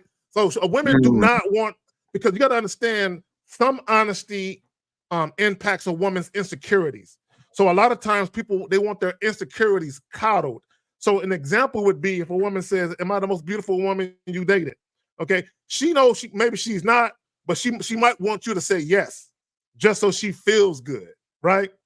But so right. when women, they don't always want complete honesty, but they don't want a motherfucker to straight up lie to them either. You know what I'm saying? Y'all got it. Yeah, and I'll say this, man, and to reinforce what Jay Roman was talking about men being the true north and you having to stay consistent regardless. You see, a lot of times when you see a guy talking up a female, right, and you see her responding like putty in his hands, for example, a lot of the average person is going to look at the situation and think that somehow, and shout out to LeBron with the $30 or 30 unit super chat. Does that mean he's a moderator? That little sign, or is that the money? I don't know. Anyway, $30 super chat. He said, "Shout out to all of y'all fellas for dropping another dime piece of wisdom." No, that little sign is a membership. He's on my channel. Okay. Perfect. Oh, okay. So what the average person sees is, oh, he manipulated her, right? He said something, and you think that he can do that to all women. Do you understand? But what you're looking at is you just happen to catch him being himself like he always does, and this particular woman responding positively to him being himself. That's what you're seeing. Do you understand? You're not seeing anything necessarily magical. You're not seeing him put a spell on this bitch and he could do that to any woman in the world and so on and so forth. It's not like that. But that's what the average guy tells himself, because he wants to believe in the he wants to romanticize and believe in the fantasy of being able to attract all women. You see what I'm saying? Right. But that's not what you're seeing. When you see a woman respond to a man a certain way, what you're seeing is him doing what he usually does to women, and you're seeing this one particular instance where she is actually attracted to whatever the hell he's doing and whatever the hell he's saying. You get what I'm saying? Because I've been out with my guys. Me and my dudes been out, hollering at chicks, doing whatever. And we all do the same shit every time. And for some women it works, for some women it don't. But that's just how it is. And, that's the game. It's always going to be like that. The game is always going to be like that. And sometimes, and here's the crazy part. When it works so well that it looks like it happens like that all the time. You get what I'm saying? Right. Yeah. That's what you're seeing. When you see that shit and you see that chick smiling and touching on the nigga and then they start making out almost immediately, you're like, damn. Because I've been in situations where we've been out, me or my guys will quote unquote strike out where chicks is not feeling this. And then I'll see my guy just see another one, right? And then you'll see him walk up to her. You see them start talking. And then you look away for a couple seconds, maybe take a sip of your drink, look around the bar. And then you turn back around and they kissing. And you like, what? And then you just like, well, there it is. That's the game. Just 5 minutes ago, a bitch was telling all of us, oh, we good. We not interested. We ain't, we got boyfriends. We don't, we're not interested. We're cool. Just 5 seconds ago, that was happening. All of us was getting quote unquote rejected. And then you look this way, and then you look back this way, and then you look back and you see this nigga tonguing this bitch down, and you like, that's just a game, bro. Yeah. You understand? And like that also lends itself to the notion of you being drunk in your own success. Like if you clicking with this one chick, you think it's going to be like that with the rest of the chicks that you fuck with after that. And it's like you psyching your own self out. Exactly. You're psyching your own self out. And then what happens is you ignoring the game. Well, yeah. And what happens is too, is that when you do talk to that next chick and it don't work out like how you really wanted to, it hurts even more. It's more of a shell shock. You get what I'm saying? To the guy that's like you said, psyching himself out or being delusional about his ability to attract, all these different type of females and whatnot. Right. And you being dependent on the validation of the woman once again. Right. Now, what I will say is this. As you continue to go through the terrain, you start to, it's kind of like your eyes start to twitch, or you get a little instinctual feeling that your spidey senses. Yeah, like, yeah, this is the type of chick that's gonna fuck with me. Like like whatever it could be the littlest thing, just the way she walks, or her hairstyle, or the type of nails she got, or the color she's wearing, because you know how to finagle different aspects of a female. Yeah, you be like this. Yeah, I've seen her before. Yeah, you be like you be at a sporting event. You can tap into certain shit. You be at a you be at a sports bar and it's games on or whatever the fuck, and you see a bitch wearing a certain particular jersey, and you gotta somehow you always could get bitches that got on an Elway jersey or something, whatever. For some reason you could always get bitches that got a Jerry Rice jersey. Right. And the thing is because maybe there's something about your childhood. Maybe your dad and your dad grew up watching Jerry Rice and he's the best receiver in the world. And you see the chick in the jersey and y'all watching the 49ers game or whatever. And you go over to her and you just start talking about Jerry Rice. I love that jersey. Oh, my God. I grew up watching Jerry Rice. He's the best. And then you just start that flavor and the excitement in your voice about talking about Jerry Rice. It does something to that woman. And you start to notice. It's crazy because it's all connected from what you said, because that's basically you seeing you in her. Exactly. You see what I'm saying? And that's what I was talking about before.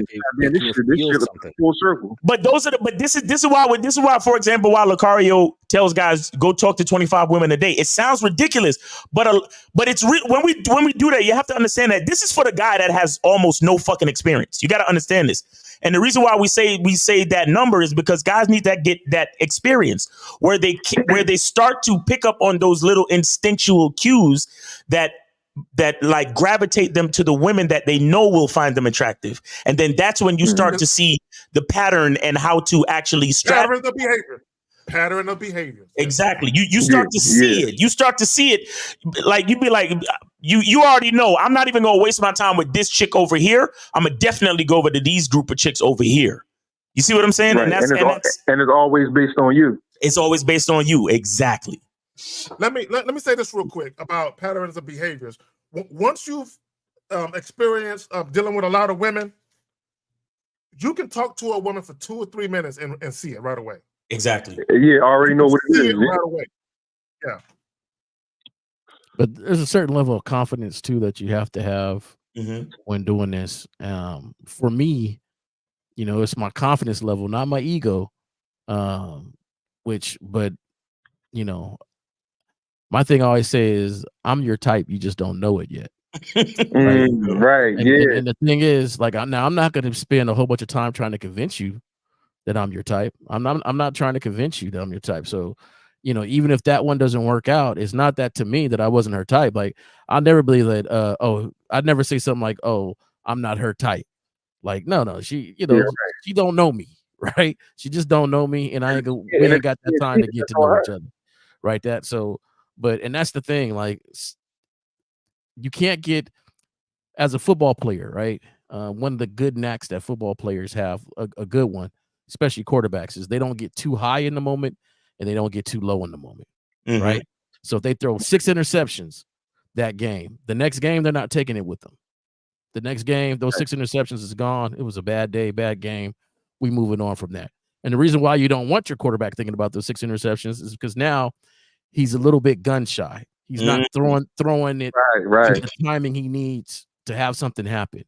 He's holding back just a little bit because he's too busy thinking about the last play. And so in football, we say, last play is gone, next play is on. Right? It's a statement that we say. So that way, that's the same thing. That's the same thing in the sport of baseball too. You got that short memory, and you always got to move forward to make the next play. Exactly. Right.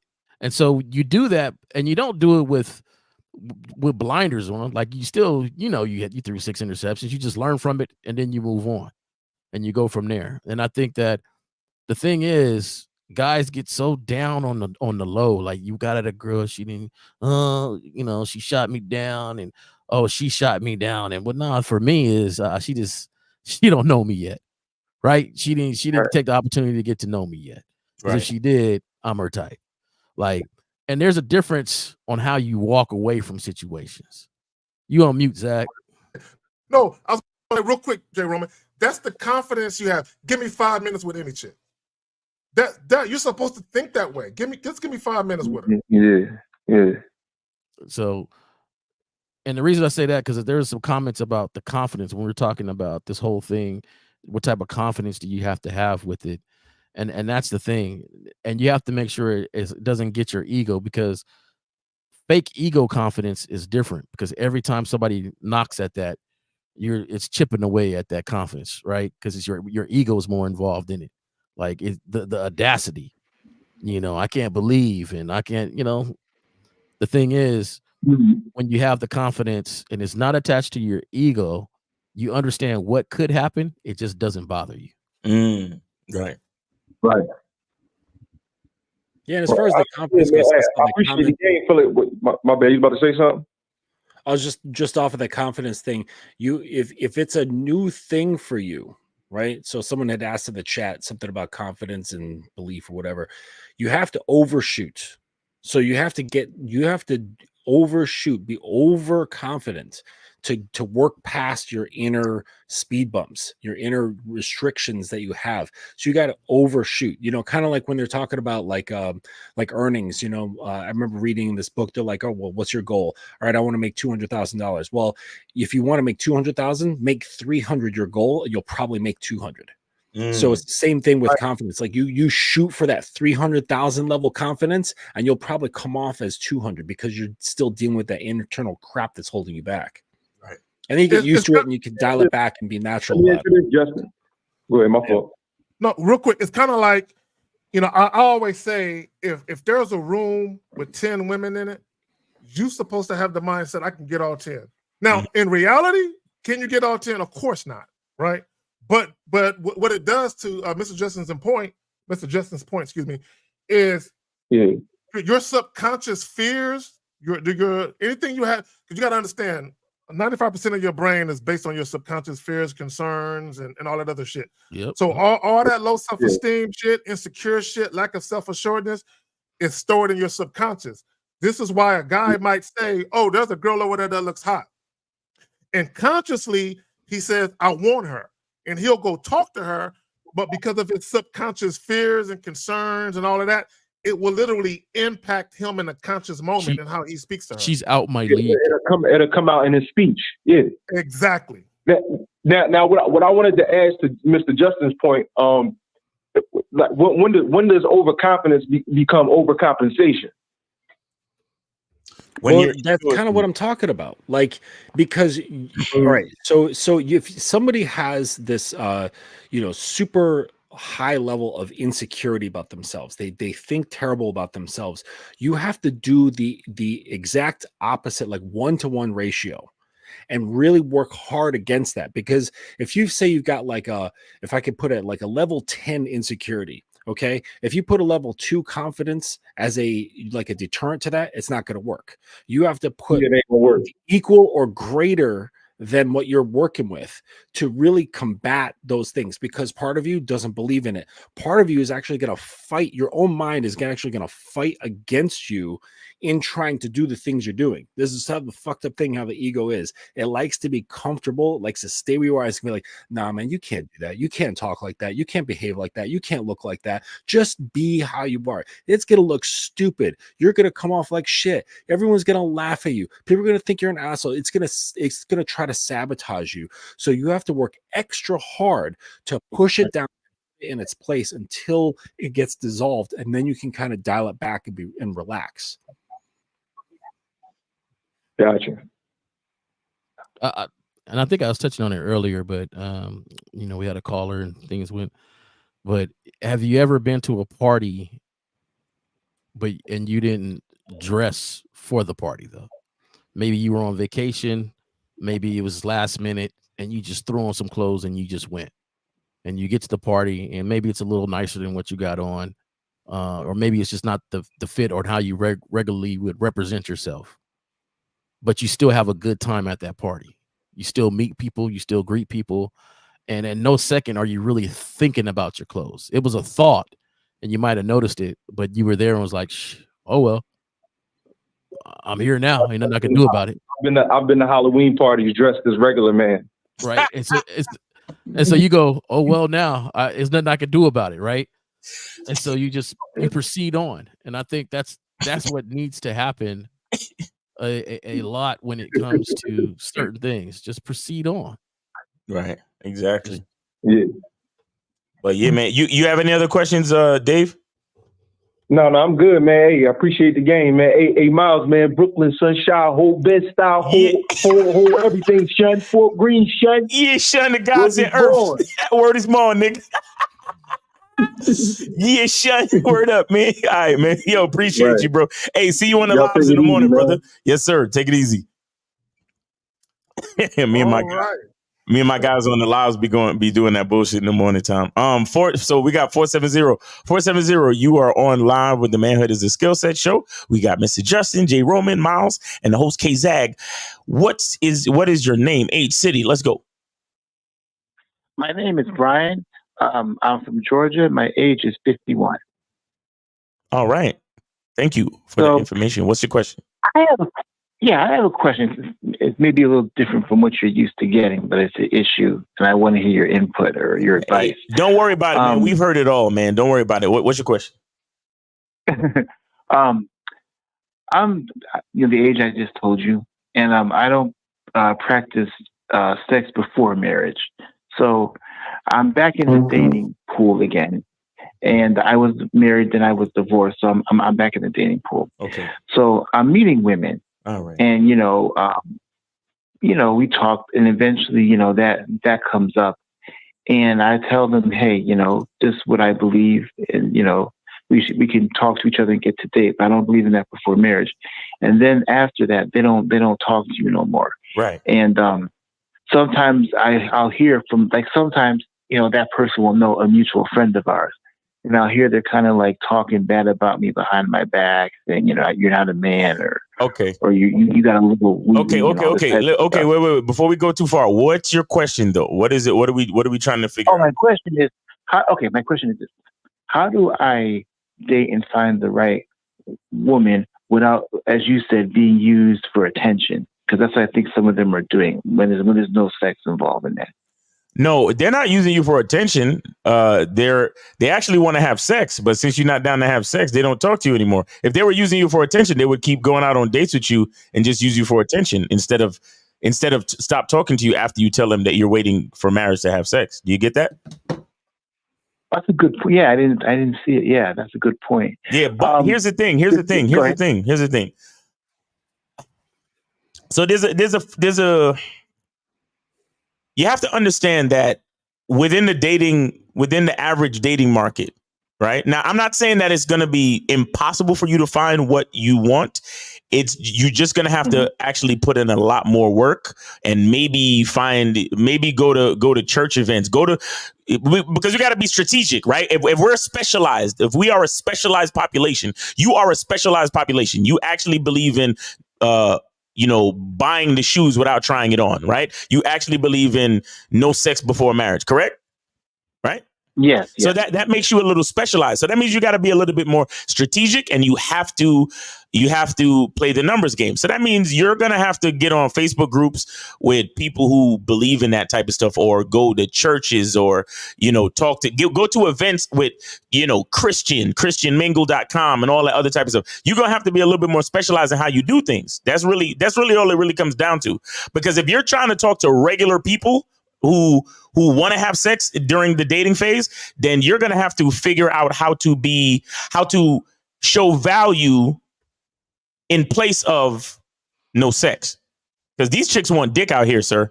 I mean, yes, they do. Now, you're in your 50s too, so you're going to be hard pressed to find women in your age bracket or group that are just going to be devoid of dick. They're going to want some. Now, here's the thing, caller. Also, what you're going to have to come to the realization of is you're going to be dating women who they'll date you, but on the side, they're going to have a guy on the side that's handling that for them.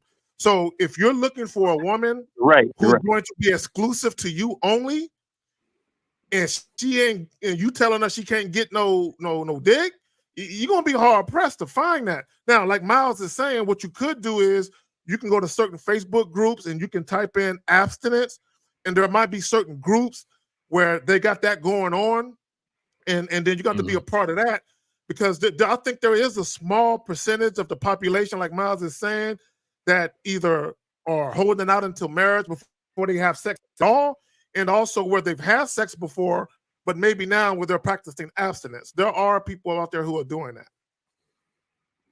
Good luck finding them. When you said your age, the first thing I thought of is 51. Ooh, that's a beautiful age. That's when you really find those that just don't care what other people think, right? The older you get, the more of that caring what other people think start to kind of slide off even more. And maybe you come to it as a natural thing where you realize like, hey, life is short. You know, why am I living for other people instead of myself? So you take that in mind, and then you have a 51-year-old lady who might have lived her life a certain way, but now she just wants what she wants. Mm. She wants to do the things that she wants to do. And then she meets you, this guy she's having a great conversation with. You take her back to the house and you explain to her that the thing that she wants, she can't have with you. Right. Caller, right? You good, J. Roman?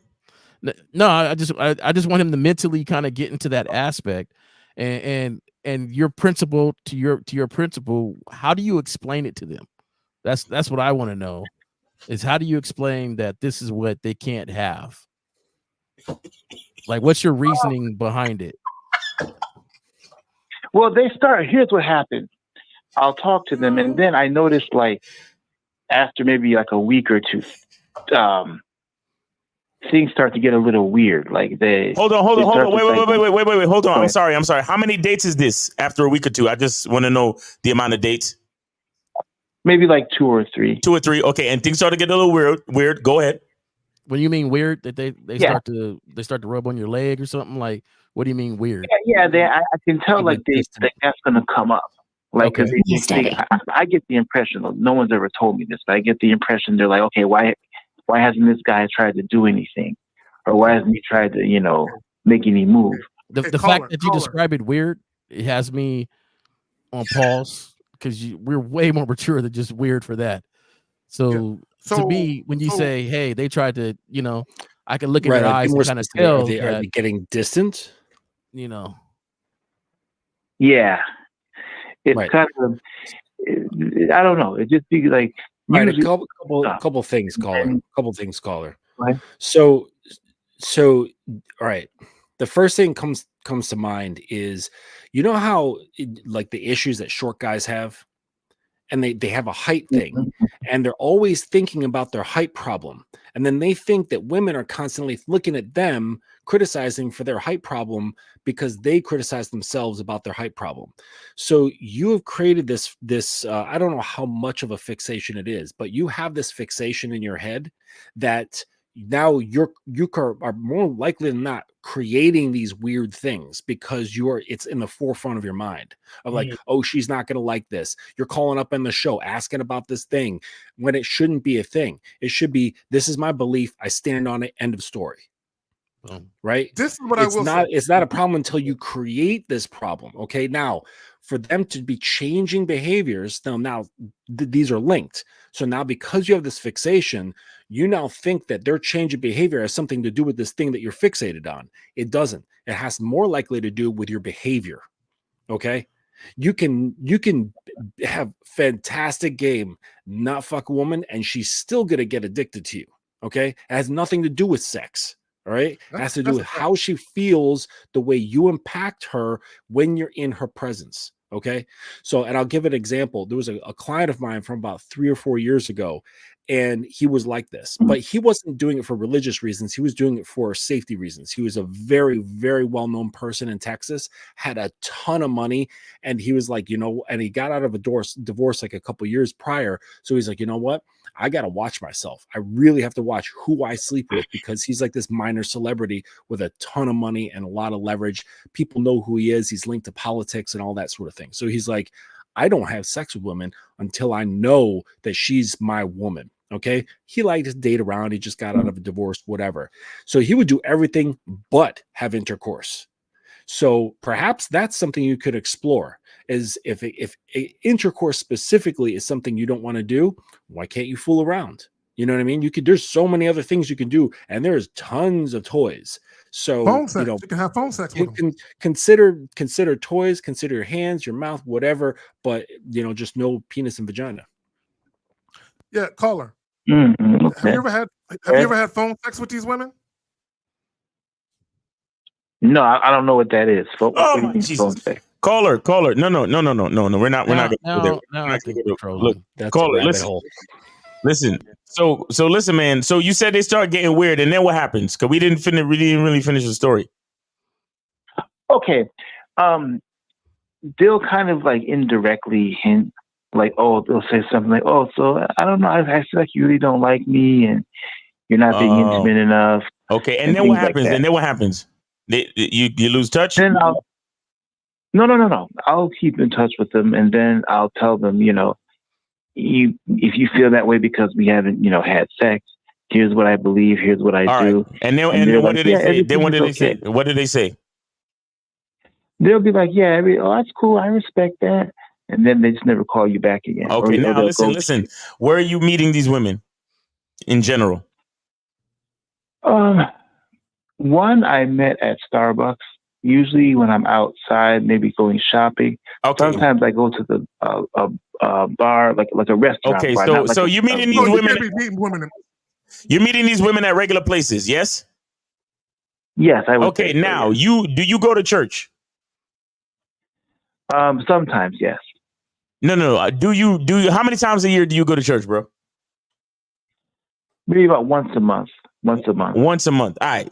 So here's the thing, man. Like I said, man, you okay. How many years you married again? I was married 12 years before. 12 years. Okay. Well, I mean, you haven't been out the game that long, bro. Wait a second, Miles. He said he's doing this for religious reasons, yet he goes to church like twice a month. Once a month. Once a month. Trolling, dog. I just. That's what I'm saying. It's kind of weird. But call it. This is strange. I'm gonna take it seriously. Call it. You're not. Why are you trying to Why are you picking up women in regular places when you're not a regular guy? Regular people don't do this. Regular people have sex, bro. Now, why did your marriage end? That's one thing I want to find out. Why did your 12-year marriage end? She was actually sleeping with somebody else. She was. No. Okay, stop. See, this is what I wanted to get to. What is it like? I'm sensing a lack of sexual skill or experience. How many bodies have you had, sir? And I'm only asking this to find out your experience level. How many sexual partners have you had in your lifetime, sir? Probably about 10. About 10. So you're 50 years old. Yeah. You had about 10 partners. And when did you lose your virginity? When did you start? When I was like 25, 26. 25, 20. Okay, so somewhat of a kind of late bloomer, kind of.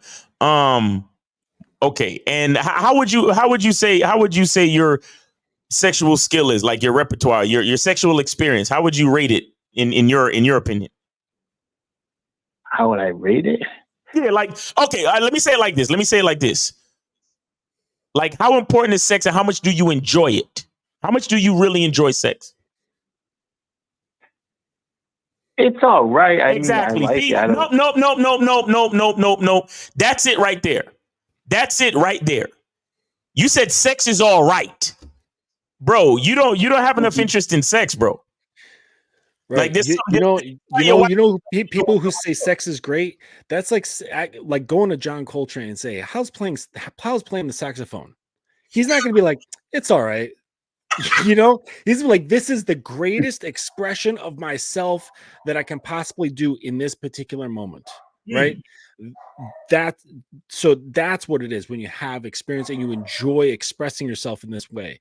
Like I gotta go, but caller, you have so many linked hangups, okay? Because the things that Miles just exposed is directly in line with the things that I was talking about.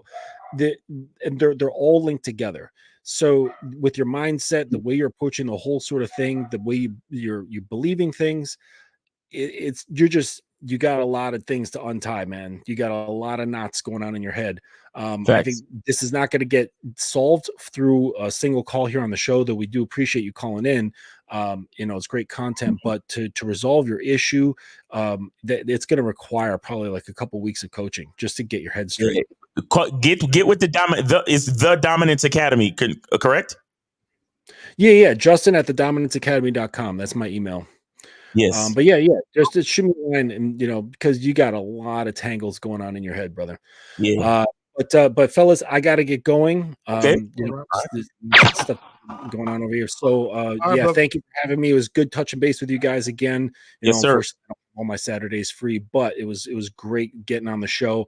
Yes. Appreciate everybody who's called in, and I'll catch you guys on the flip.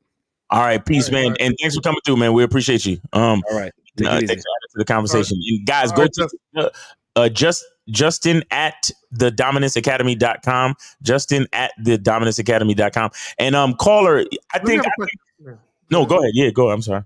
So caller, I got two questions for you. One, do you have erectile dysfunction problems? No. I have none of that. Okay. The second question, when your significant other cheated on you, did that have an impact on how you viewed sex at all? Good question. No. She was going out with, well, it's a long story, but yeah, she was going out with this person, and she basically felt our sex life wasn't as frequent as she wanted it to be. Right. Okay, stop right there. Cool. I got you. Now I'm gonna ask you a question. You can choose to answer it or not answer it. Do you masturbate? No. Yeah. Okay. When is the last time you ejaculated at all? The last time. Whether you ejaculated by yourself or with the aid of a woman. When was the last time you skeeted? No, probably about three years ago. 3 years ago. Okay. So what it appears to me, and correct me if I'm wrong, do you have a low sex drive? Yeah, people. I don't think so, but people have some. Yeah, my wife used to. That's exactly what it is. Okay. I'm gonna ask you another question. When was the last time you got horny? When you just sat around like, damn, I'm horny. I gotta get some. When was the last time you actually felt horny? I felt horny. Maybe about a year ago. Maybe like. You have a low sex drive, sir. Sir, you have a low. Your libido is low. Okay, here's what look, caller. I'm not as K-Zaggin is being very mean right now. What I would tell you, caller, is that what you need to do is you need to find a woman that has a similar sex drive. I'm not going to judge and say it's low or high, but you definitely need to start meeting women that have a lower sex drive, homie, because it's not just about abstinence and no sex before marriage. You don't really fuck with sex like that. You need to find somebody who wants to go antiquing and do arts and crafts, and you're looking for a fucking companion. That's what you're looking for, bro. You're not really looking for like a woman, like the average woman, because the average woman has more interest in sex than you are exhibiting on this call right now. Do you understand that? Yeah, but I'm a normal man. I like no. Stop with just like how we was talking about with the show. Oh, the good man and the normal man. No, you're you. You are you. You are uniquely you. You need to understand that you need to find a woman that is compatible with the uniqueness of you. Do you understand? That's what I'm trying to explain to you. Yeah. Get away from normal. Because if you ask me, you ain't fucking normal. To be honest, you're not normal. The last time you got horny was last year. Stop playing with me. Nigga, I woke up horny this morning with a fucking dick between my legs. Nigga, what are we talking about? No Diddy. What are we talking about? And I'm a 42-year-old man about to be 43. And I'm still getting up with that type of situation on me. So you talking about the last time you was horny was last year? No, sir. But here's what like I said, I'm not going to judge you, but you need to find a woman that is on that type of time, that's on that type of level. And what I'm saying to you is that the average woman is not on that type of time. The average woman wants dick, sir. The average, because again, it's not just, it's beyond no sex before marriage and the religion and all that other stuff. You have a different type of libido, and you need to find somebody that's compatible with that. Yeah. That's what you need. Yeah. You need to find a woman that really don't think about sex. Hold on, real quick, caller, real quick. Hold on. Shout out to the homie 1950. Yes, sir. All right, caller, you got it. The floor is yours. All right, go ahead, caller. Oh, I just wanted to say one last thing. A lot of the women that I talk to, though, but they also like say they have like low sex drive, or they're like, oh no, I don't. Caller. What a woman says and her actions are two different things. So that doesn't matter. That doesn't matter. I'm gonna say it like this too, and I was trying to get to it a little bit earlier. How are you presenting things to them? Like, are you presenting things in a way like, hey, still gonna have this great fun and all this other stuff? I'm just not really that type of sexual person. Like, or are you presenting it with a hang up, like was mentioned earlier? Like, hey, the bad thing about me is I don't really, we're not gonna have sex. And it doesn't seem like that's part of a good deal, right? Like, it doesn't matter what happened before. If you were listing it as a negative holdup, it'll be considered a negative holdup. Right. And then why are you letting 3 dates go by before you even mention anything about that? Right. To me, it's something you should be like, hey, you know what? I find you very super attractive. I would love to go. What'd you say? Drift? Does he though? What does you say? He actually find him attractive? Was it drifting? What was it? He? Gifting or what? What'd you say? Drifting, gifting, antiquing, right? No, but I just said he didn't say right. Right. I know he didn't say it, but I'm just giving the example of all the other stuff you like to do. I really want a companion that I can do these things with. Yeah, and we enjoy each other's time and stuff. Yes. And could that be you? Like there's ways to present stuff to say there's some ladies that don't care about sex either. They'd be like, yeah, I just want a companion too. In fact, starting around this time, sometimes their vaginas drop out around this time or a little bit later. No, serious writing actually comes out, when they get older. I didn't know that until about a year or so ago. But either way, like, there's different things that you could. No, real quick. Caller, real quick. Many moons ago, there was this older guy. He got tired of casual sex encounters, right? So he met this young lady and he told her straight up, hey, if you're looking for a casual hookup, I'm not trying to do that. I'm looking for a companion. So if you feel like you're looking for a companion, then we can date, we can see each other. But I'm not with the casual sex encounters or hookups. You need to tell women straight up, hey, I'm not an overly sexual person, so that's something that I'm not really trying to do right away. Right. I'm looking for someone to share some time with. And you can, whatever words you want to use, whether it's passion, intimacy, of the non-sexual variety. I'm just looking for someone I can hang with. Maybe we can do some Netflix and chilling without the sexual feeling. That's what I want to get to, caller. Here's what I want to get to. What do you, since we're not having sex, right? Mm-hmm. What do you do with these women? What is the hook that, because like Jay Roman said, you got to know how to present things in a certain way, right? So and this is what I said before about if you ain't fucking, then you got to have something to kind of, because like I said, for most people, for the average person, sex is a major part of life, and sex is a very enjoyable thing. So you gotta let these, you gotta be able to present something in place of the sex. So what do you like to do? What do you like to do? Yeah, good question. I like, I like to draw and do art, like during my free time when I'm not working. So some women do that, some women aren't into that. But for the women that are, we would go like to sip and paint and do things like that. Okay. And so I like to also go. But do you know what bitches want to do right after sip and paint? What do you mean? They want to get bent over. What do you mean? Create their own art.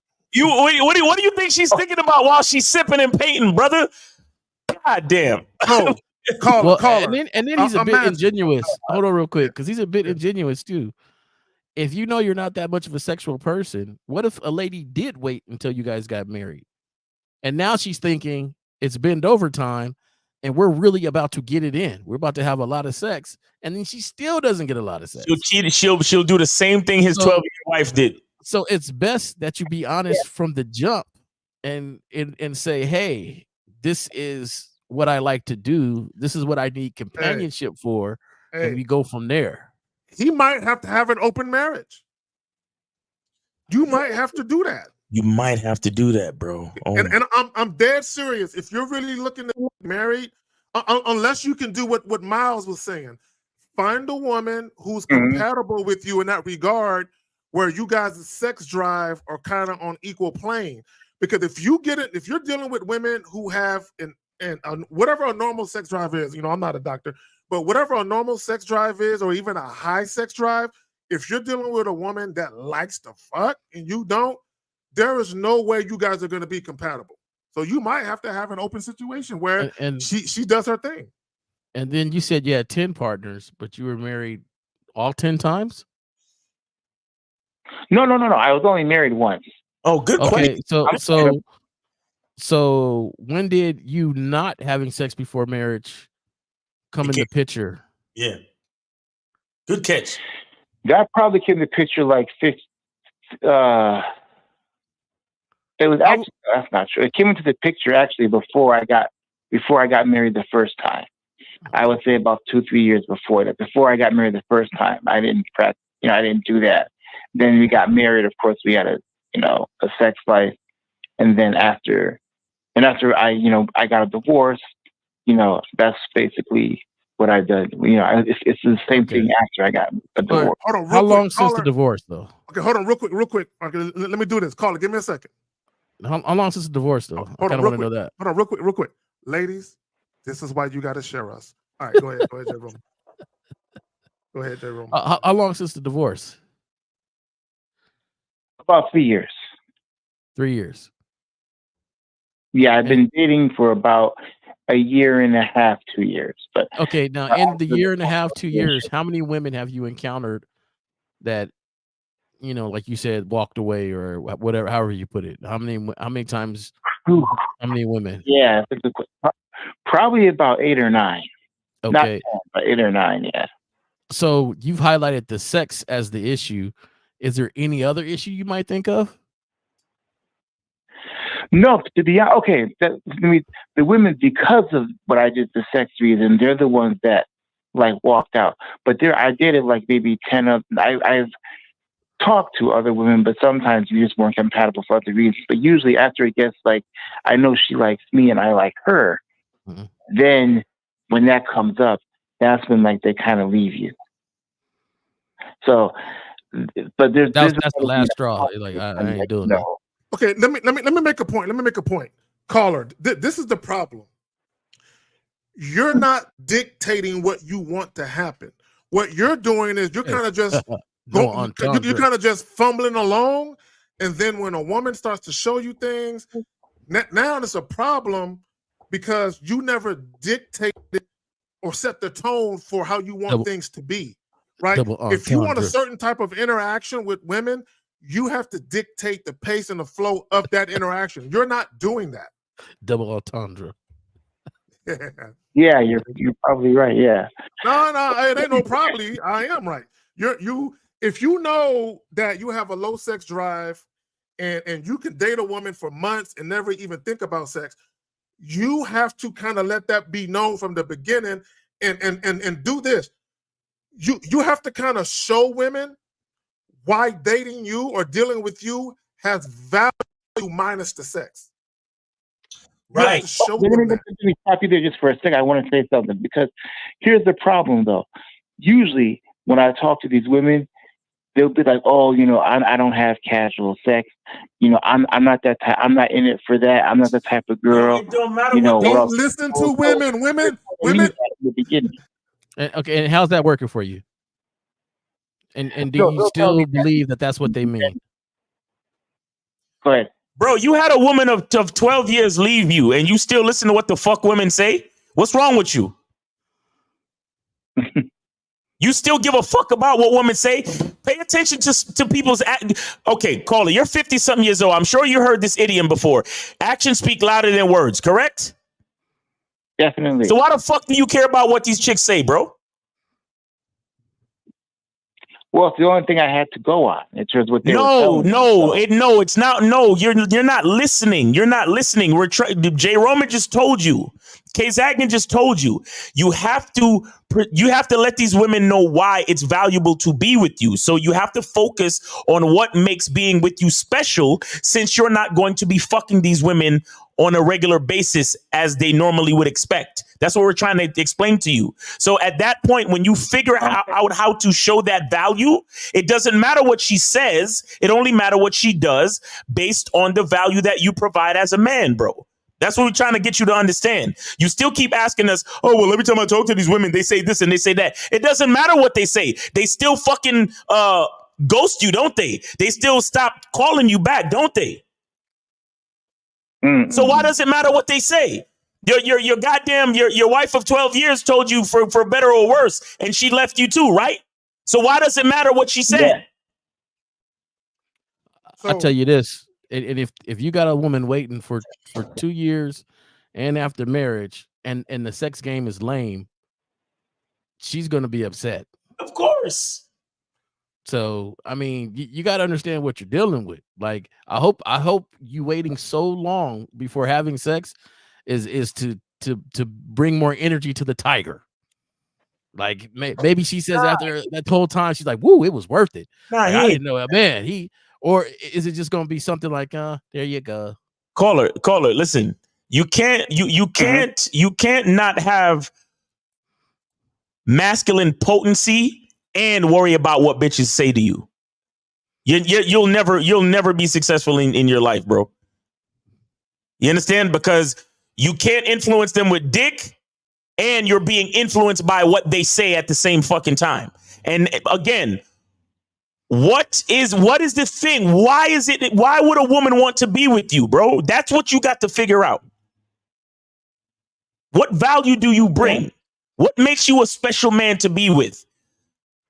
And you have to keep in mind, well, I'm not going to be fucking them as often as they might expect. So what is going to keep them there? Do you think they'll see value if maybe the reason this is happening is caller. You're still trying to figure out the value they see. I'm asking you, please, you gotta pinpoint the value first before they could even see it. We're asking you, what's the value? Why would a woman want to be with you?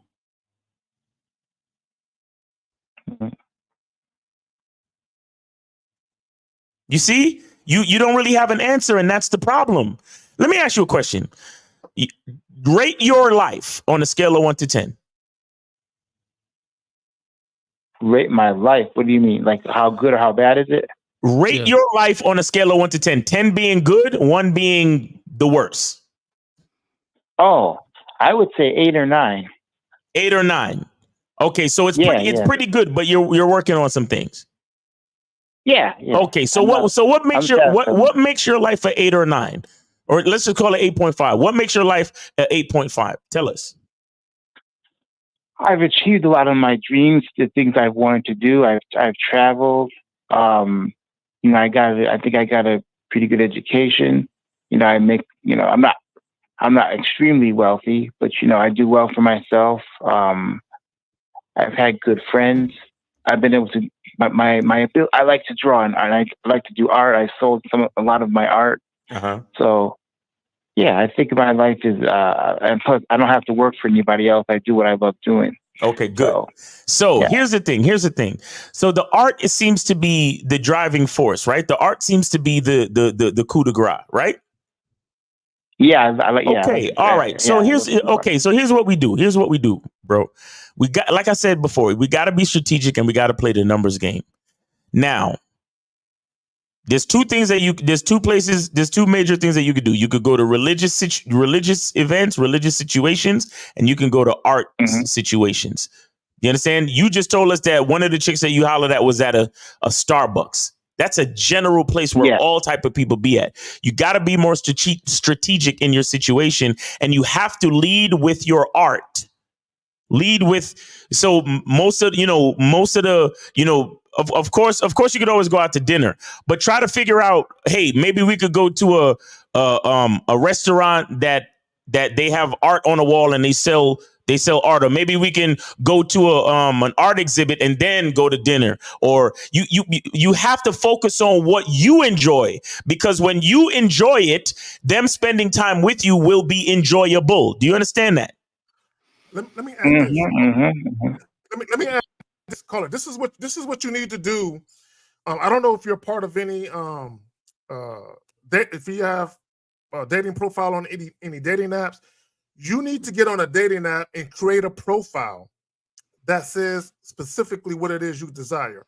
If you're looking, and you can put something to the effect of not looking for any casual sexual encounters or any hookups, looking for a companion to have a profound emotional bond and connection with. And then you can kind of outline what you enjoy, which is, painting, art, and drinking wine, and put that in your profile. Right. So, and what you're going to find is that there will be women your age who might say, finally, a man I can go out and enjoy a conversation with. Right. And I can do fun things with. You're not taking advantage of situations you can create for yourself. You're kind of sitting back, just letting shit happen to you. Exactly. All right. So you're saying to put on these to go on the dating profile or the dating apps, whatever, and put my profile out there about what I'm about. Now, some of these dating apps, do they have good results or what? No. Okay. That's not. So get with Miles and Lucario, but Miles, I don't do dating. At this point, you definitely gonna have to schedule a consultation, brother. That's really what you're gonna have to do. So you could go to multiple things you need to do. Yeah, so you could go to masculineidentity.com, masculineidentity.com, and you can schedule a call and we can speak further. Okay, masculineidentity. Yeah, I don't mind. Yeah. Okay. What are your rates? Go to the website, sir. We don't discuss pricing and all that stuff on the show, bro. We don't do that. All right. No, I'll definitely support you. You guys have been helpful here. So thanks for your time. All right, take it easy, brother. That's crazy. Bye-bye. That's crazy. I'm not gonna lie. I thought he was trolling for a minute. It got to that point when he said, "What is?" And the thing to me is, what is phone sex? Which what is that? It's kind of self-explanatory. Phone sex. So it's in the name, my nigga. Like, stop it. So I thought he was trolling a little bit. Now, if he's not, then yeah, I'm glad he's gonna get with one of you guys, because he has to work on multiple things. He definitely at does once to be successful. I feel, We got 330-330. You are on live with the Manhood is a Skill Set show. We got Miles J. Roman and your host, K. Zagan. Name, age, city. How can we help you? What's going on? My name Cam, 20, out of Cleveland. How y'all feeling today? What up, Cam? Is it Cam or Cham? Cam. All right. What up, Cam? What's going on with you? So listen, I didn't get to ask Mr. Justin before he got off, but 2 callers ago, it was a topic y'all was talking about. He was saying if if you had anxiety or something and it was at a level 10, then you would have to basically force the confidence, like basically kick the door down. So what I got from that was he talking about acting a cocky way or arrogant way? Okay, so what I'll do is I'll tell a quick story about myself. Right, when I was a teenager, I had extreme shyness. I was very shy. Now, I never had problems attracting young women. Never had problems with girls liking me. Never had problems with that. My issue was they wouldn't stay interested for long because I was too shy. I didn't know what to say. I didn't make any moves at all. I was the opposite of assertive. I was the opposite of that. Right now, my core person, I'm that person. But for whatever reason, when it came to chicks, I was really shy. So what happened was, when I moved to San Antonio, I was 15 years old when I moved here, right? I was playing football and I was hanging with these guys, right? And they used to always tell me about all these different sexcapades and all these different things they were doing, sexually with these chicks. And I got tired of hearing their fucking stories because I'm like, God damn, I'm attracting chicks to me, but I'm not having anything like that going on. And it was me. It was because of my shyness.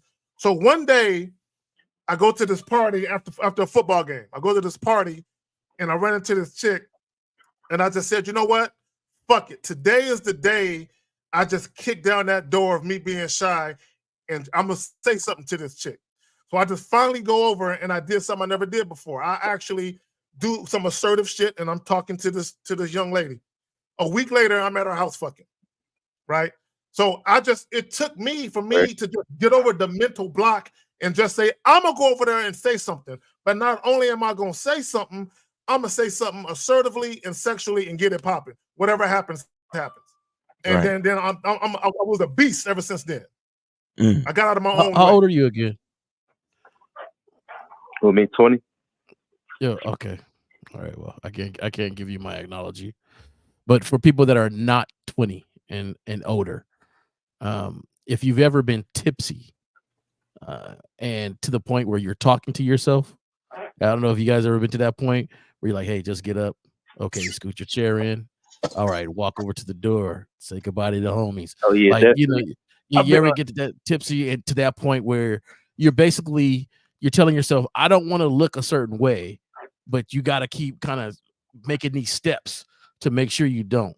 And to me, that's kind of how it is when you're in that moment and you're not confident. How you got to keep saying to yourself, "Okay, just do this, just do this, just do this," because you're basically stepping your way through it.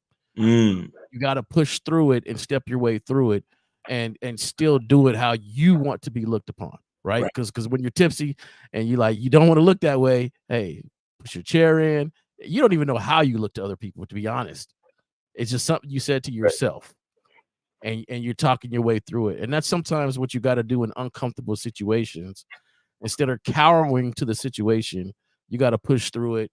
If it takes you talking yourself through it, and just go ahead and doing it.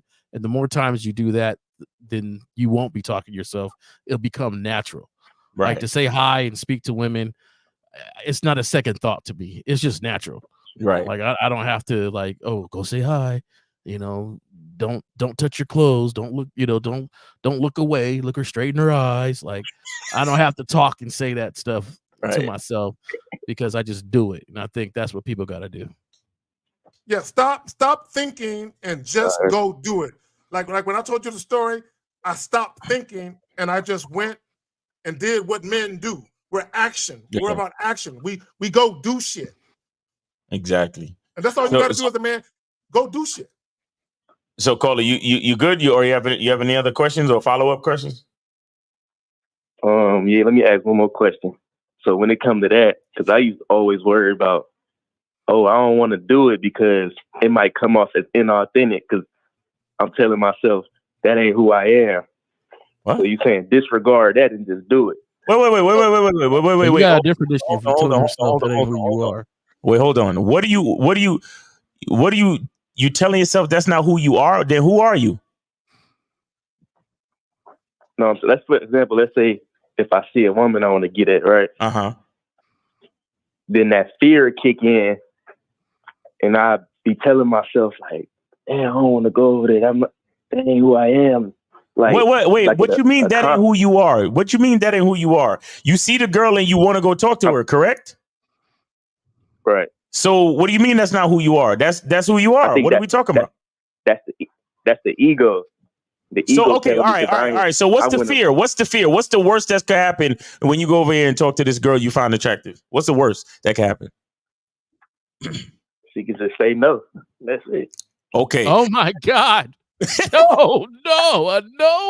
So here's the thing, though. Here's another thing. What's your plan? What is your purpose to go over there and talk to her? Because you find her attractive, but why is she gonna engage in conversation with you? What's in it for her? Where's the value? What's the reason? What's the purpose? My reason is because first off, my reason is to see if she gonna follow my lead first. Because I ain't gonna. No. You said a whole lot of nothing just now, nigga. You need to have a plan. You talking about see if she follow my lead. What are you gonna lead her to do? What are the instructions, my brother? What's going on? Stop repeating what you heard us say. Exactly. You fucking bruh. I know you 20 and I ain't trying to get at you, bruh, but don't bullshit us, bro. Let me ask you a question. Caller, I got him. Let me ask you a question. The last woman that you saw, and you thought about approaching her, what exactly went through your mind? And if it was something X-rated, tell us. What went through your mind the last time you saw a chick you were attracted to? I seen her. I was like, damn, she cold. I fucked shit up. Okay, then why not go up to her and convey that to her? Smoothly. That's the part that the cat you listen. Because see, I don't know how you to say can it go up to her smoothly. and convey that to her without sounding like you're a rookie. Yeah, that's the problem right there. Well, you can't say it smoothly until you get enough reps to say things smoothly. Exactly. So at first you might say it in a clumsy way, but at least you can walk off and say, I'm glad I said it. I'm glad I finally let my nuts drop and stop being a little bitch and said what I really wanted. Exactly. Now, caller, what's the lead? What are you leading this woman to do? Shit, the fuck. Okay. All right, so that's your focus. You 20 years old. Ain't nobody gonna fault you for wanting to fuck. You just have to come up with a good way to say it. That's all. You understand? You got to come up with a good way to say it. That's it. And I understand that you can't say shit like that too loud. So shout out to ARC. You might want to whisper it in her left ear, okay? Her left ear. So anything explicit that you want to say to a woman, you cannot say it out loud because more than likely it will embarrass her if anyone is in earshot. So if you want to say something explicit, you go up to the woman and you be like, "Hey, look, can I tell you something real quick? I just gotta tell you something real quick. I just want to whisper it in your ear because I want nobody else to hear because it's kind of private. It's kind of, you know what I'm saying? It's kind of risque. You know what I'm saying?" And then you lean in and you be like, "Listen, you look real sexy in that outfit. I'm trying to take you home. I'll fuck the shit out of you early." And then see what she say. All right. Yeah. Hold on. One more thing. Oh God. So listen, nigga. It's gonna be quick. So I'm on the silver. You're on the silverback membership. Right? Okay. Shout out to 1950. Then, okay. Yeah, 50 told me it's all about how you present it. He said if somebody told you they want to cook you a 5-star meal, but they presented it to you on a trash can lid, you ain't gonna eat it. Right. Bro, then why are you asking us if 50 is saying that? So he's referring to your presentation on how you say things. Yeah. So what we're saying is before you get to that part, you actually have to go up and say something, right? Exactly. So you got to whisper in her ear and say blah blah blah blah. Now the thing about it is, and this is the level that you're not at right now, because everybody is going to say something different to fit their personality. Right. So that's the thing. Now, I don't know your personality. The only person that really knows your personality, and that's if you know yourself, is you. Mm-hmm.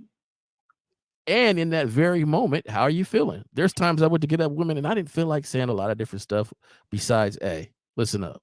This is what it is. What it is, bitch. Down, no, because I'm tired. I don't want to go through the rigmarole. I don't want to, do this dance. This is what's going on. Right.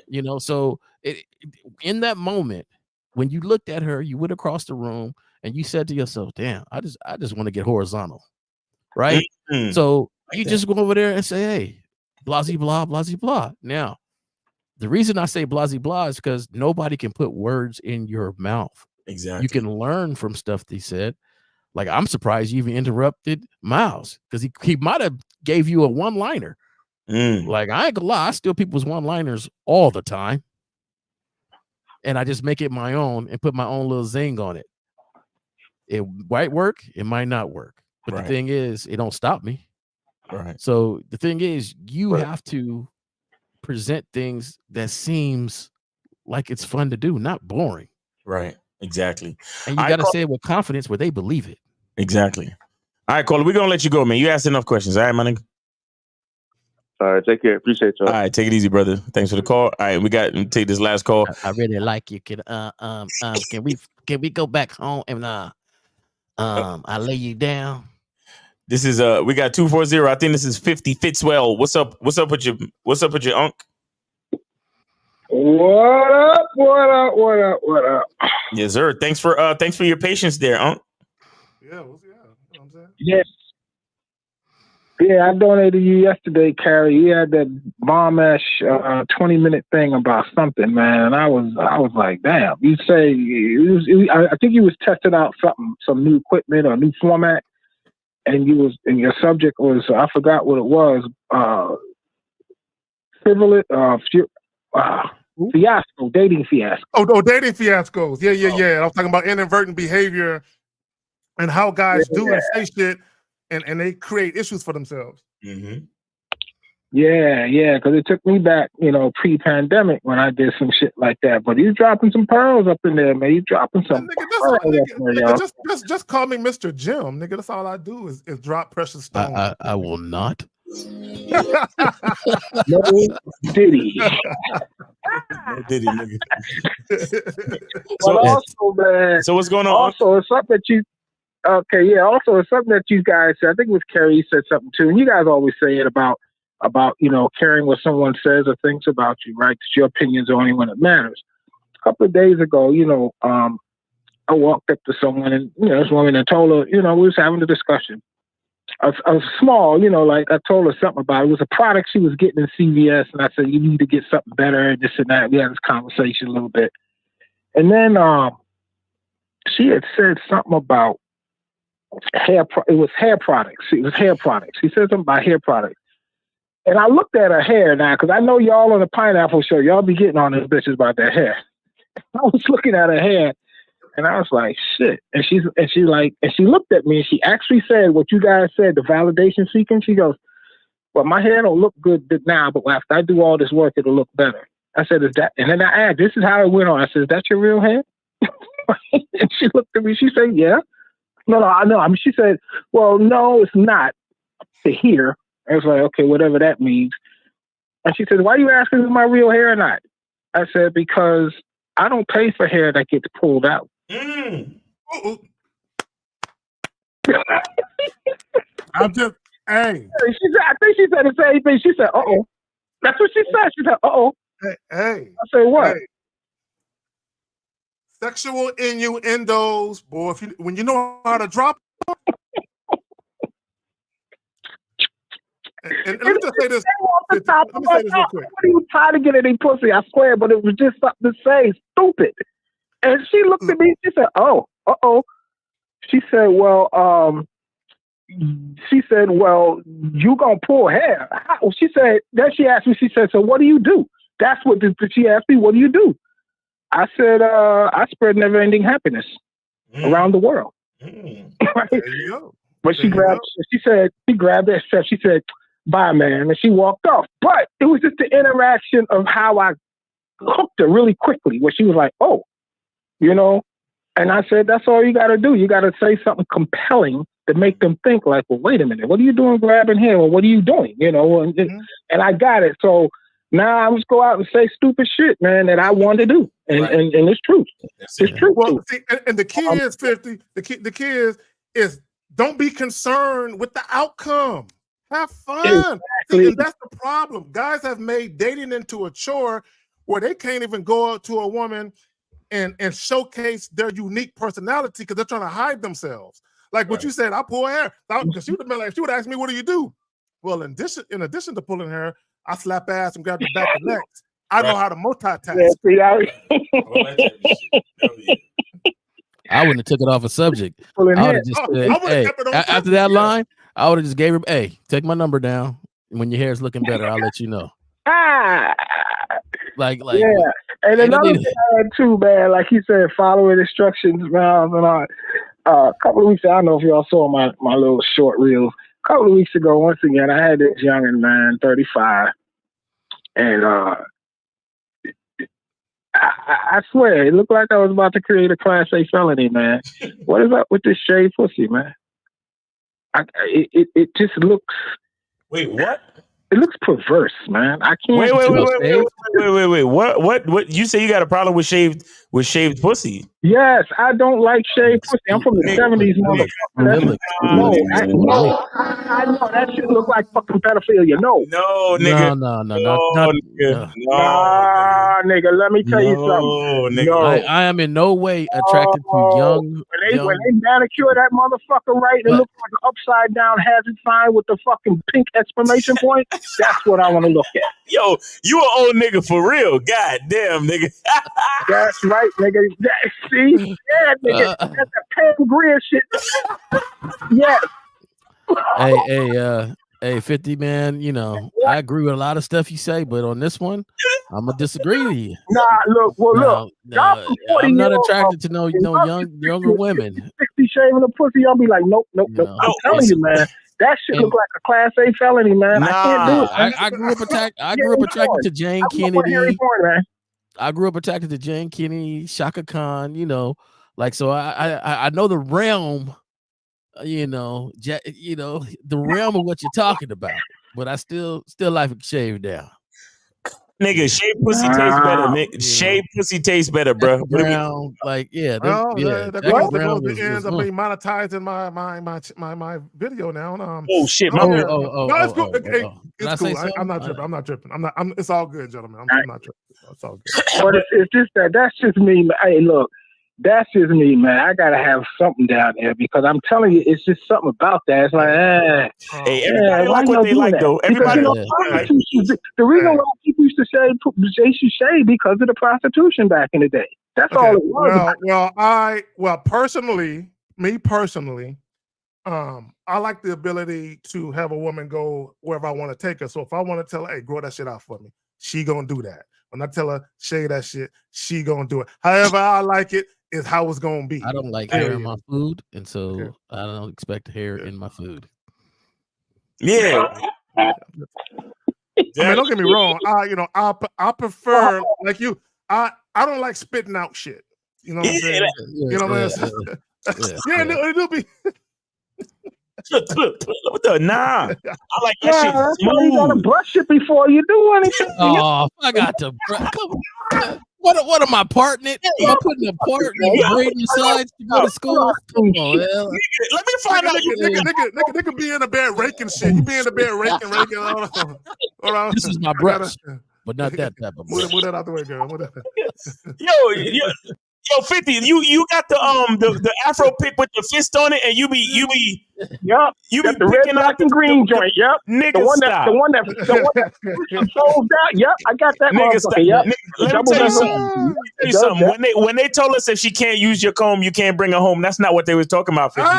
Hey, do you ever look up and say, "Can I braid it?" The teeth is a comb, right? You ever look up and say, "Can I braid it?" Hey. Nah, bro. On it, right? Hey, nah, bro. Nah, we need that shave, man. We need that shave, man.